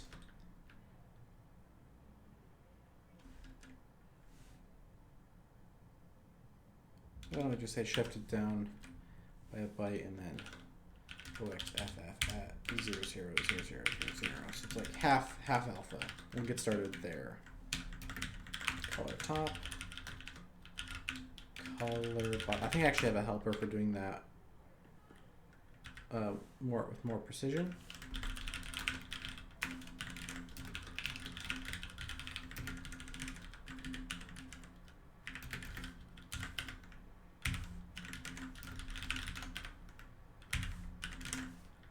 Okay, page 0, page 0. Didn't do anything. Okay.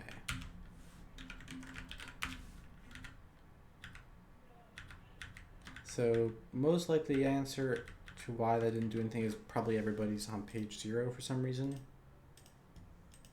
Page number 0 all the way through.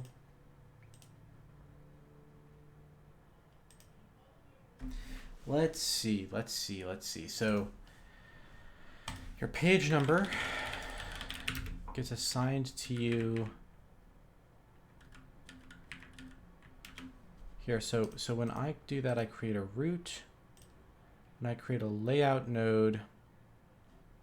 Oh yeah, I was too optimistic by saying that. Okay, so having the page number copied here doesn't make any sense.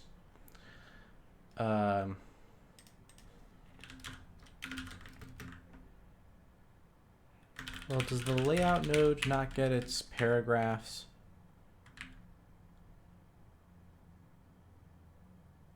Yeah, the layout node copied its parent's properties. Hold on. This should make sense.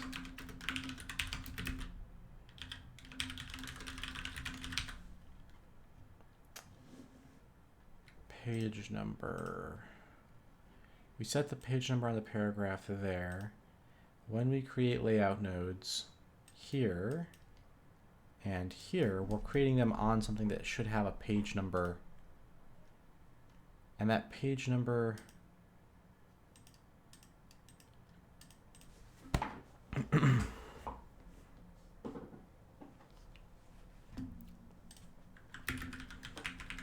we can actually do this. You don't need to pass the page break on and then say that all of this logic here applies if it is not a page break.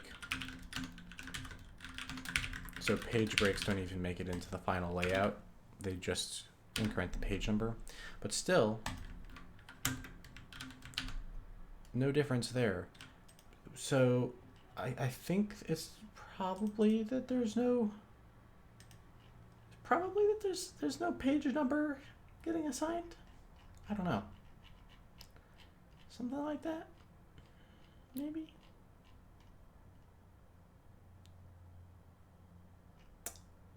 Why is this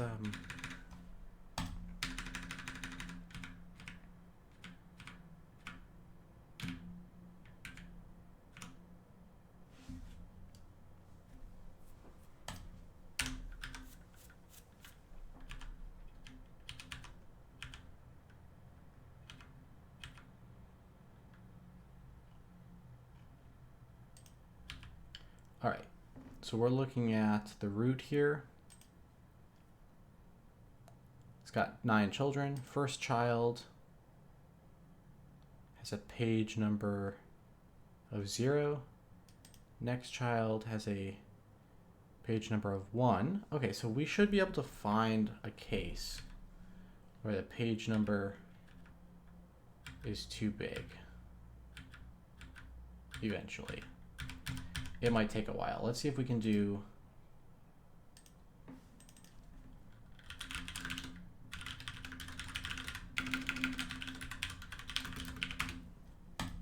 that. So there's our page number of 1. So this layout node here isn't one that contains any text. What about its children? They have page numbers of 0 again. So somehow they're not getting their page number like I expect them to. So I want to see from here. So this paragraph gets its page number directly written into it. Then we come in here and we go, oh, we don't need a word container. We go, oh, but then we copy from the OG string. Right, that's the issue. Yeah.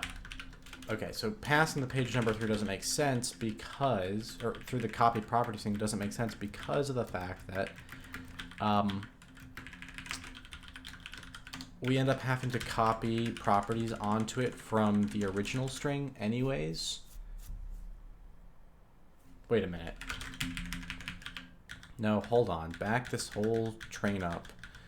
We are still making this way too hard. We don't need page break nodes at all. Instead, what we'll do, we don't need page nodes. We don't need to do this. We don't need to do this. The page numbers will, in fact, be copied onto the final strings from their original strings through this helper here. We'll put the page numbers into the content nodes, not just into the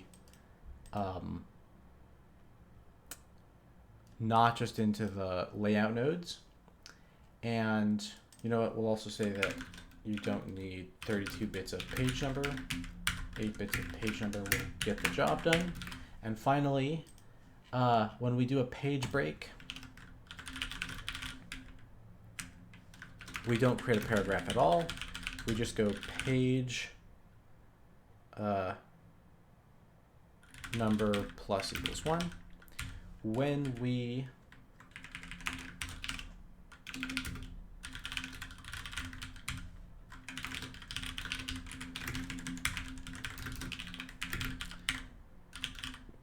create a root, we set the page number to 0, and we track it throughout that string. Okay, still didn't work. Because when we create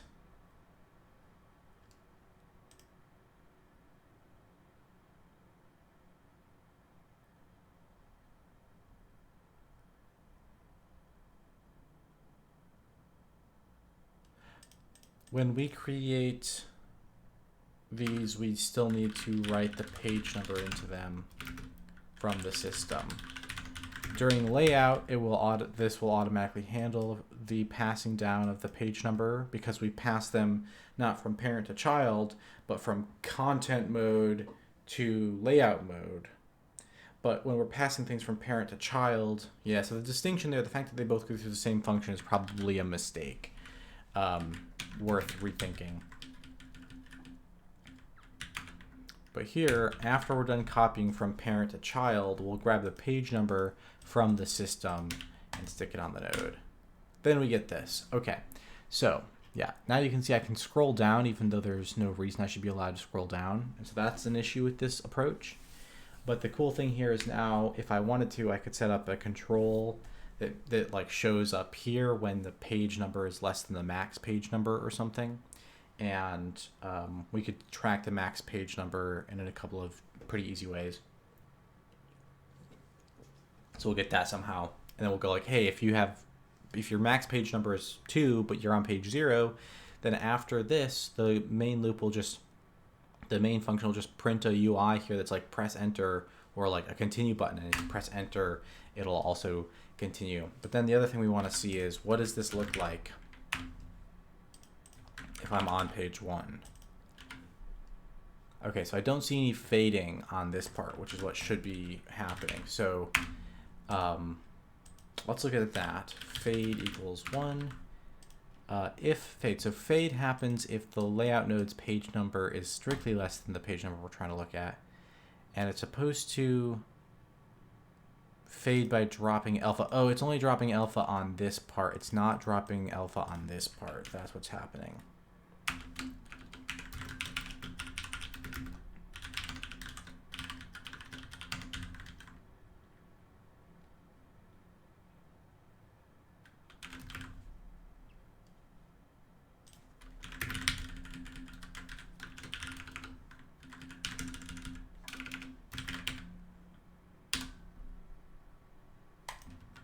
Okay, but now it's doing it to both of them. My mistake. That's got to be under the if fade. Nice. Okay. So if I set up the control, then hopefully this would feel pretty nice. Like it'd be like some text that is strong and then that stays on screen, but you go down, you go down, you go down, and then you get some verbs at the bottom. And we can work out a plan for the scrolling issue. But yeah, I like that. I especially like that it like sets up it sets this up so that it's consistent position. I wouldn't like it as much if it was like this started in the center and then when this plopped in, this got like they got like shifted and shifted and shifted, like it was redoing the layout, centering all the time. That'd be a little yuck. I kind of think this is pretty cool. The only issue maybe with this is how, like, if you look at like what does page 0 look like on a thing with a lot of page breaks, is it's a big empty screen with text right up here on, like, scrunched up on the top. Now maybe it's partly feeling scrunched up because I didn't put enough margin after the title, right? Maybe I want a little more space there, but still it's like all the text is here.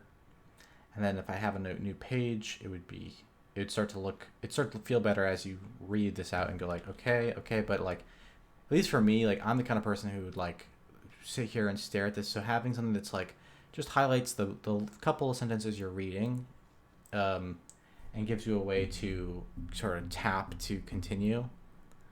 It would help me with reading this. So let's implement some of those controls. Let's say, first of all, we need to know the max page number. So max page number,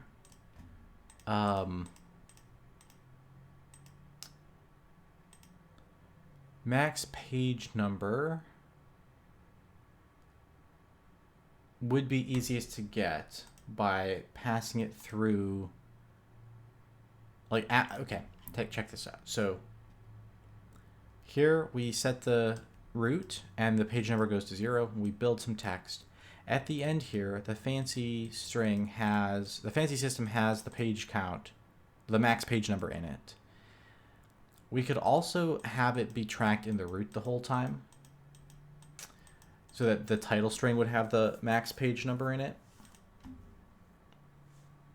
So its page number, the page number of a root would be the maximum page number of any of its children. That would be pretty straightforward to accomplish. And then we could get rid of this. So let's try that.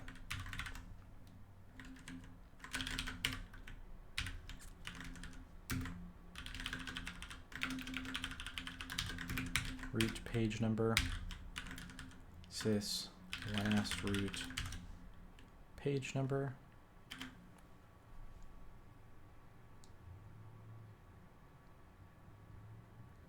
Now, interestingly, the text actually is going to get its page number from the paragraph correctly. When we do a page break, we kind of do want a dummy paragraph node. Or like we want to do like clear these out. You have to go and create some paragraph next, right? Something like that, maybe.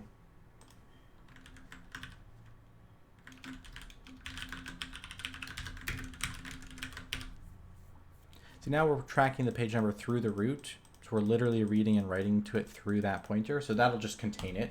And when we do layout later and create the thing from this, we'll just set his page number exactly equal to the page number from the original.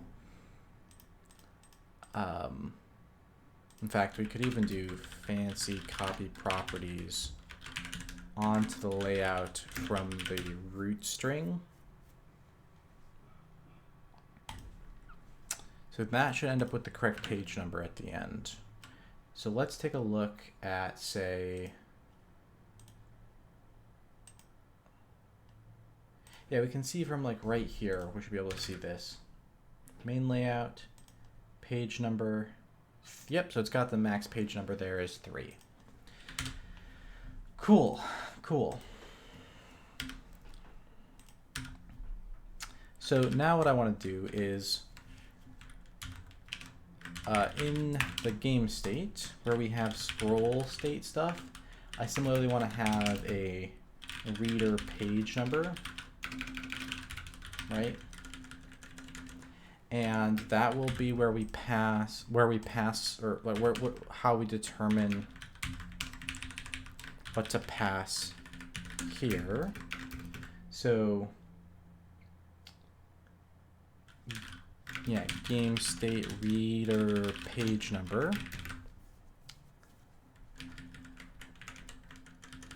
And up here where we have scroll controls, oh yeah, so here the reader page number would go to 0. So just like when we clear the scroll, we clear the page number 0 whenever we have a fresh state. Here we build the strings. Here we consume scroll events. I'm gonna have like consume return key. All right, so if graphics input, I'm not quite sure what the name of the function I want is. Let's go back over here to helper, key down. Graphics input,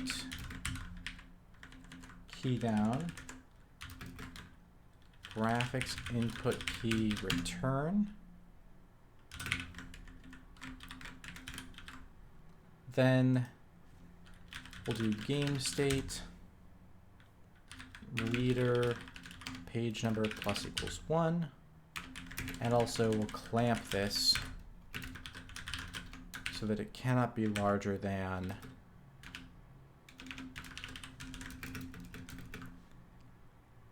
main string page number.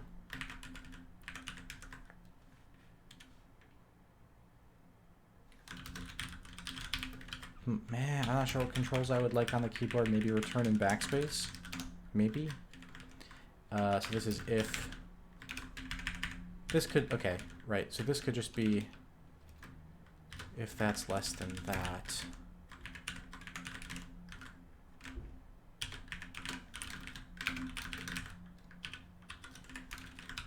And this can be if that is greater than 0.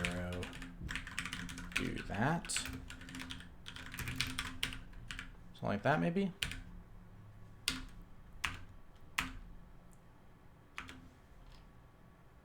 Cool. So that's close, but we also want to have, if I reveal a chunk of page, the next reading chunk, then I want it to get scrolled up, like I want it to scroll up to put that in the, at least the top 2/3 of the screen, right? Like we start, and this is at the top, so nothing needs to change. This, you could scroll up, right? Put this near the top, but it's already close enough to the top. Here, it's like that.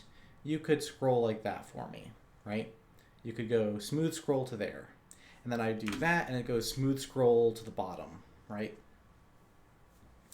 To put that as far up as it is allowed to go in the view. And so if I'm going to do that, the issue is just like the issue with, let me go back to this state, right?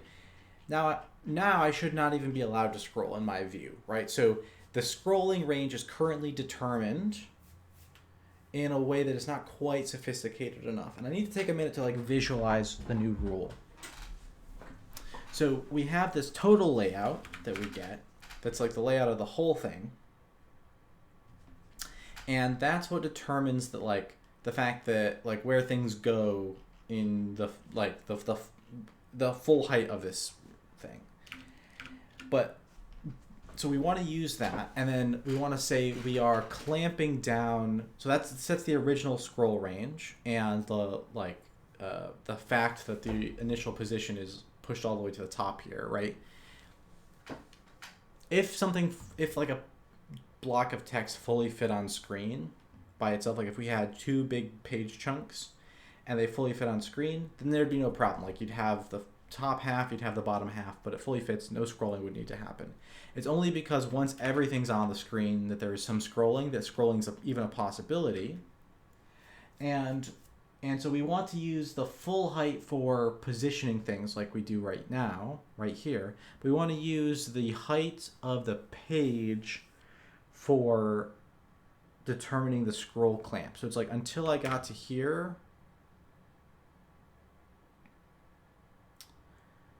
the scrolling should be clamped such that there's nothing to do. Like there's no scrolling wiggle room at all.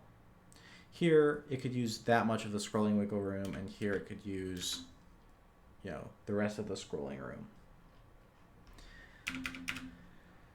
So the question is, how can I determine the height of a page? That's the real question.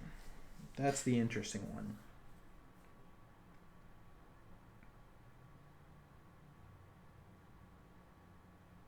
I could, when I am running the layout, keep track of the maximum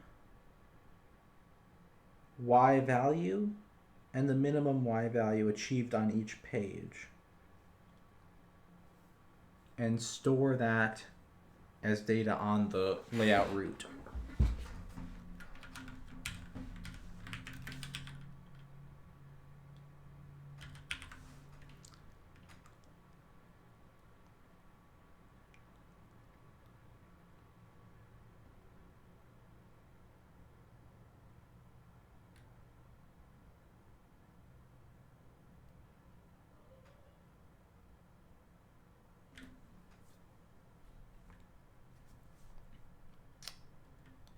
Okay.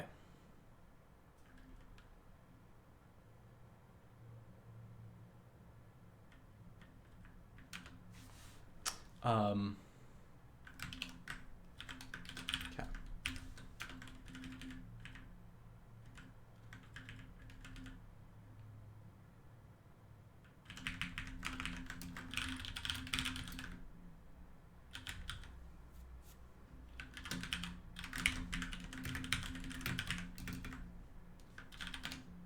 Maybe I can just give it a full rectangle. I'll just show the rectangle for each page. I'll make it a separate struct in case I want anything else about pages to show up in the process data. I might not need that, but anyway, pages, right? And so this will be null on almost everything, but on this guy right here, what we'll do is we want some pages, put it onto the current arena of the fancy system, grab me one for each page. Since this is the maximum page number, like 0 means that here means that there's one page, right? So we do +1. And we stick that into the pages of the layout there. We then want to do, why don't we pull that out separately so we can do loops over it easily.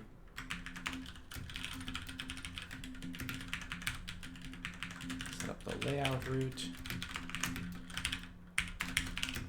Quick visit over all the pages to initialize their rectangles.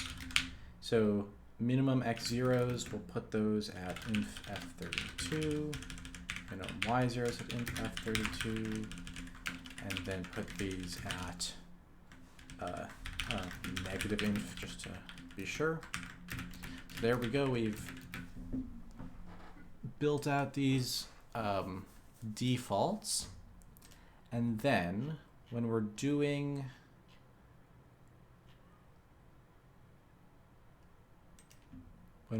layout,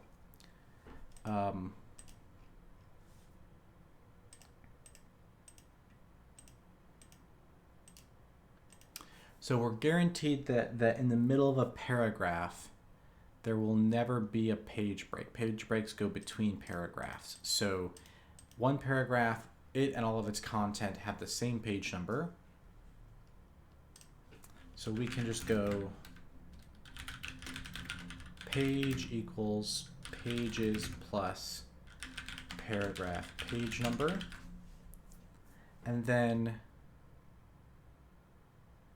let's see.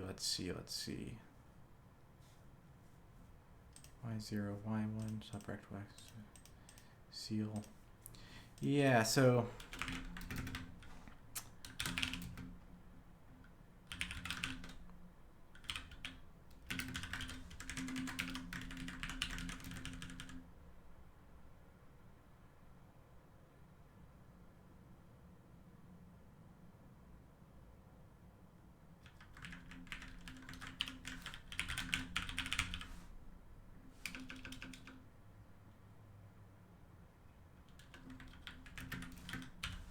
okay.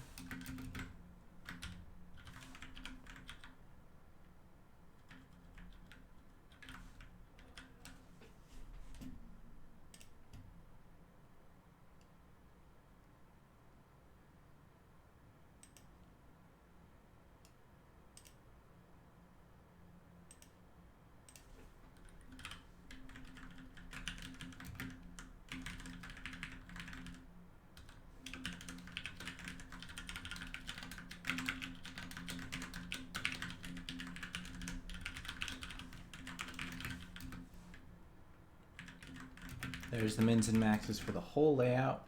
And then we want to go to the page rect x0 equals the min of that with x0.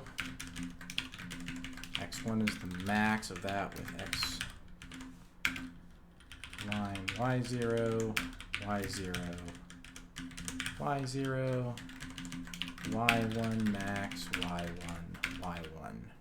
So that should give me page rectangles, but that doesn't change anything, right? That's just data. I haven't changed anything in terms of how anything behaves. So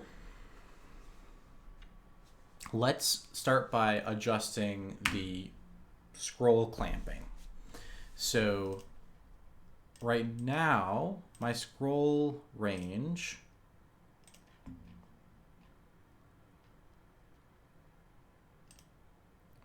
looks like this. And I want to say, we now want to say scroll range Y max might get more interesting. So here's scroll range Y max. But then I want to clamp it. And I want to clamp it by saying, this is if we use the whole layout dim. So let's look at page scroll range Y max as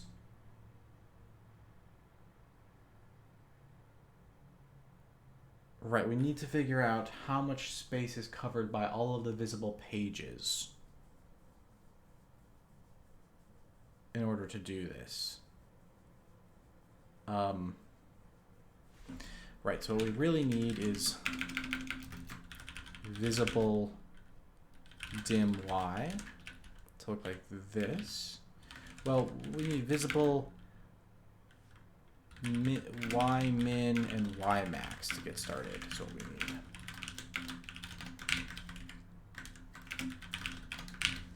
And so we go for each page that we're looking at, grab the fancy page data off the main layout pages and set the visible Y min from the page Y0 and the Y max from the page Y1. Afterwards,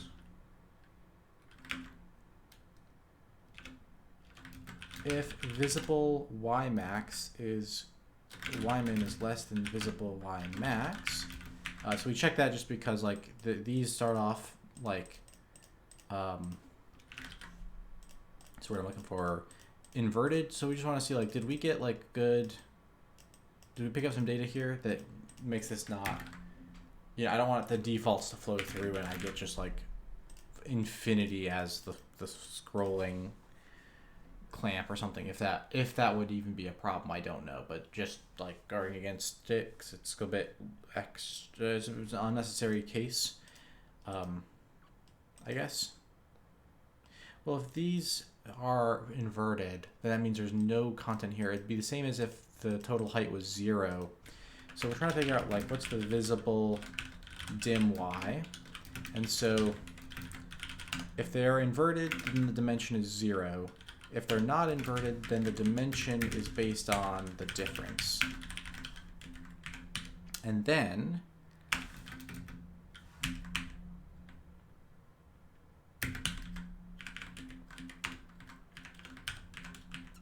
finally, we want to do visible dim y, scrollable dim y will be the clamp top, visible dim y versus layout dim y, scrollable dim y goes there. So the visible dim y is the stuff that's been made visible by page numbers.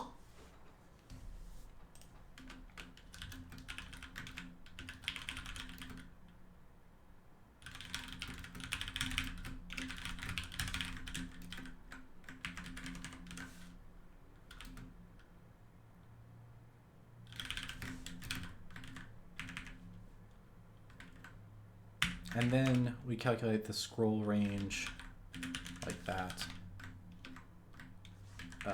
So we could say something like this to finish off.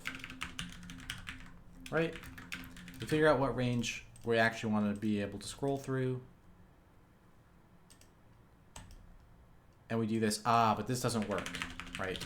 So check this out. The scroll range y max that we're calculating here can now be negative. So we want to add in a special extra step. The reason this couldn't be negative before was because view dim y,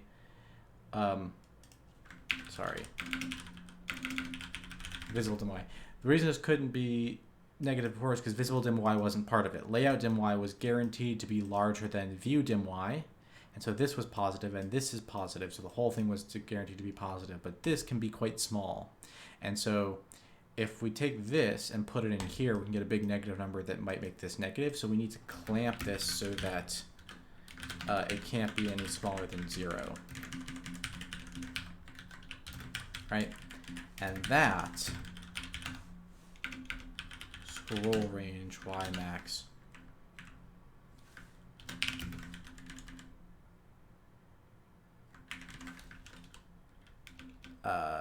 that is close to what I want. Clamped, there we go.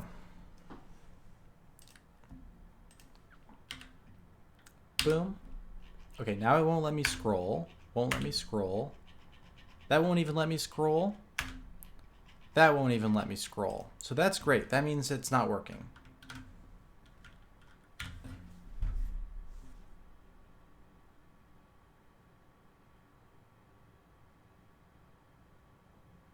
Let's look at this in the debugger.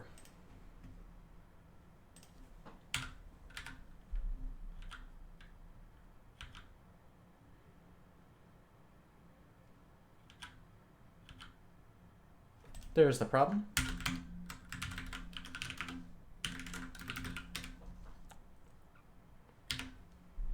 Okay. That won't let me scroll. That will let me scroll. Okay.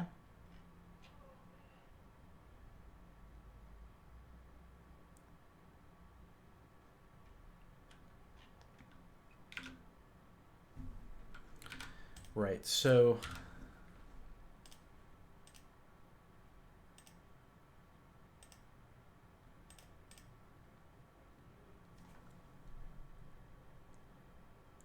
I don't want to clamp the scroll y inside the range that was calculated that way. this is like the clamped scroll Y now. The clamped. Well, this is all getting just a little bit annoying. Scroll range Y is the wrong word. Scroll Y max. Scroll Y max. Okay, I don't want to call this scroll Y max. I want to call this something else. Scroll Y clamped is good. This is scroll Y visible unclamped or something like that.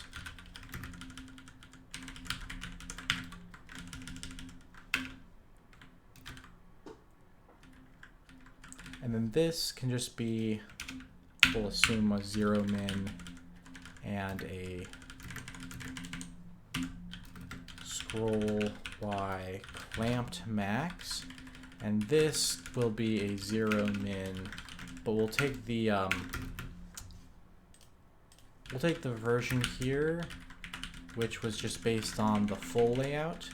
And the difference is this is the one that's our target, and this is the one of where we're actually at, so we won't have a snap. If I backspace, it'll smooth scroll up, which I think feels better. All right, so if I do this and I scroll down, oh, I don't like that.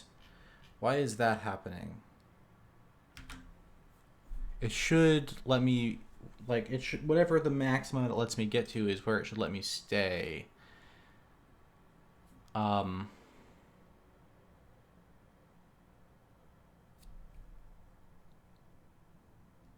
That's not because these are different, right? I don't see how that could be relevant. No, that's somehow relevant. Okay, so scroll Y plus equals delta. That affects the target directly. And then we interpolate towards the target. So if this is allowed to get larger than this, that's kind of surprising.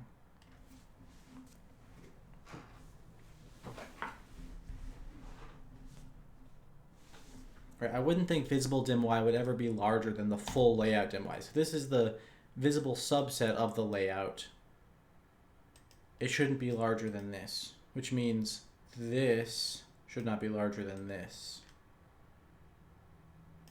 Which means that there should not be a situation where the target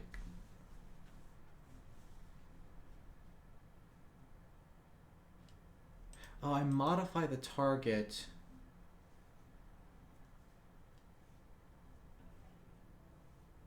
and then I interpolate before I do any clamping.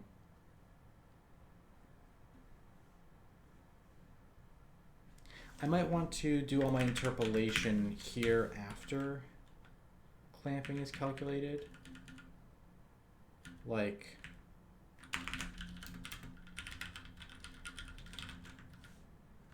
this or something.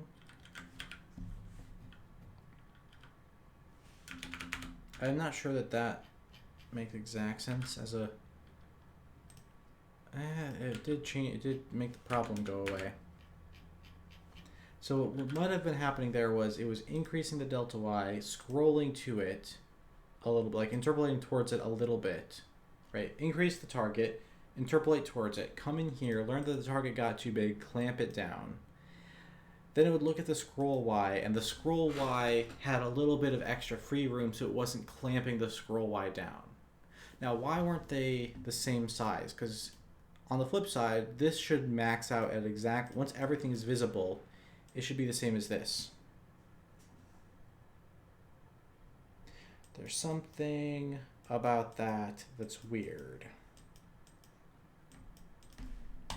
So I might need to do a serious pass over layout someday and the fancy string stuff. Right now I'm kind of doing a big pass for features, but I might need to do like a sort of pass to make sure that the choices for structuring are all sound and as simplified as possible. Okay. We're making pretty good progress. I'm happy with basically everything here. The only thing I want to add now is when I am pressing enter, like right here, it makes me manually scroll down as I reveal that. And then that's no fun. So that needs to be automatic, right? If I reveal something off screen, then it needs to bring that in. It needs to bring that into the screen. So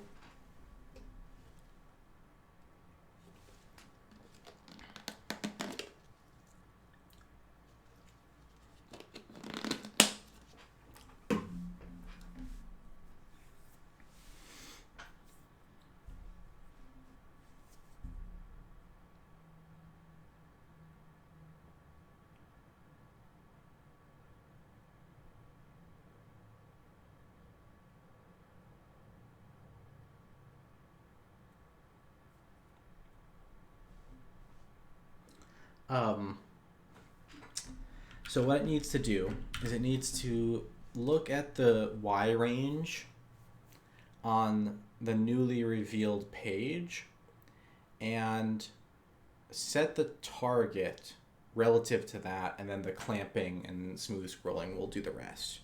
So what I mean by that is right here,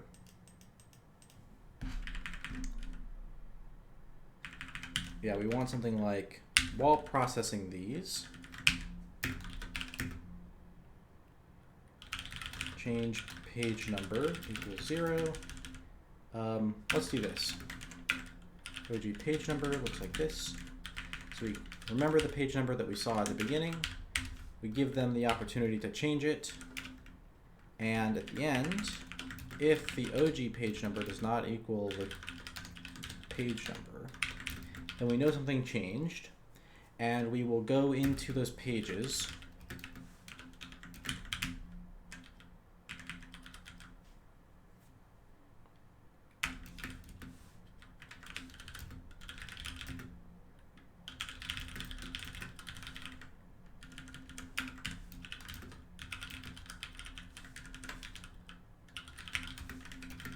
we grab the page that corresponds to the page number where we're at now, and we want to look at the min and max Y values there and set the target Y just directly relative to those.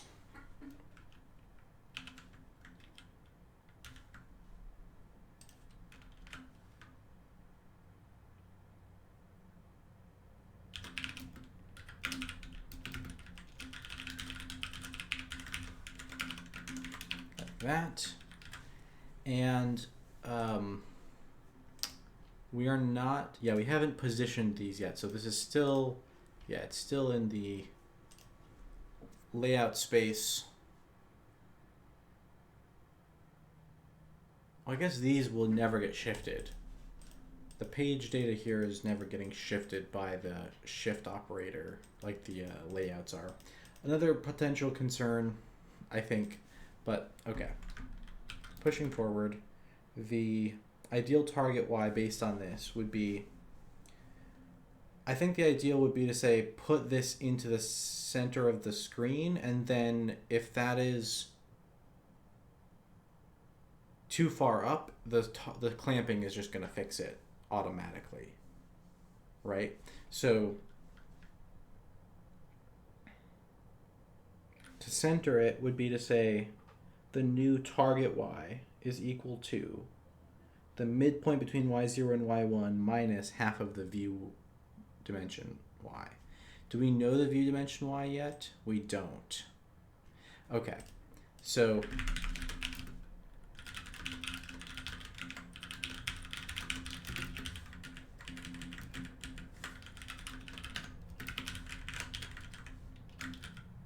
we need to handle it a little later.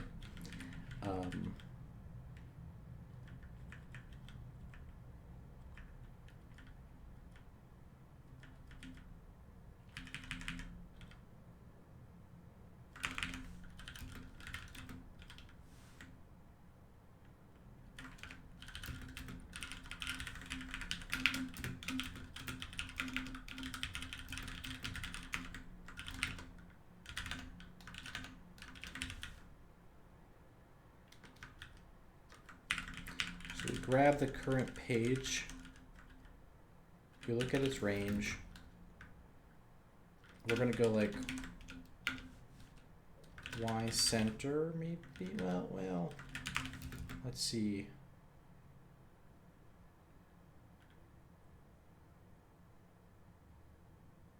View Y dim. Yeah, so we want like main game state target scroll Y to equal. Target scroll Y is the top part of the view, where 0 means the view is looking at the very top of the string. We want it to equal Y0 plus Y1 times 0.5. So that's dead center of the thing. Put the center of the text. So we got this block of text. So take the center of that and put the top of the view right there. And then what we want to do is subtract half the view height so that we put the center of the view and the center of the text in the same spot. View dim Y times 0.5. So that would do this, and then the clamping will prevent it from going that far up. But it should, if it needs to. But there we go, right? I can just press enter and backspace, and it's automatically showing me my text in little pieces. That is pretty cool. I think that is a good... That unblocks some stuff in the sense that, like, I am currently in the process of writing, and I'm starting to write stuff that looks like this, and it's a little bit nasty to, like, proofread it. It doesn't feel to me like a good reading experience, not because the writing is bad, not that I think the writing is particularly good, but like, you know, if you're reading a piece of paper, if you're reading a book and you got like a piece of paper with text on it for you to read, there are like physical things you can do to help you with the reading process to track like which line you're on, putting your fingers there or moving a bookmark and stuff. And so hopefully this helps break this up a little bit. Like I have to go put the page breaks on this thing. So we can actually do that. See what that's like. So like if I start just dropping in the page breaks here,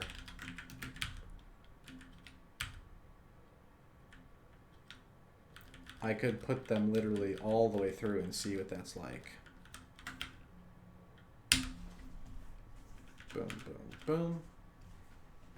Visit a tavern, ale.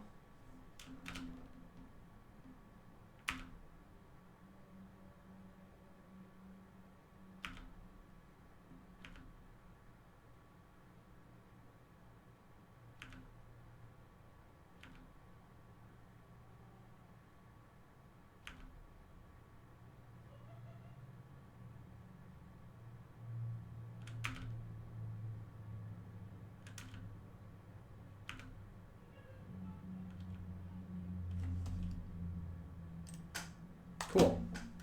I don't think that's bad at all. It's pretty good. So I think that is a good stopping spot for today. I didn't manage to do literally all of the cool new stuff that I feel like I need on the fancy strings, but I am unblocked on some fronts.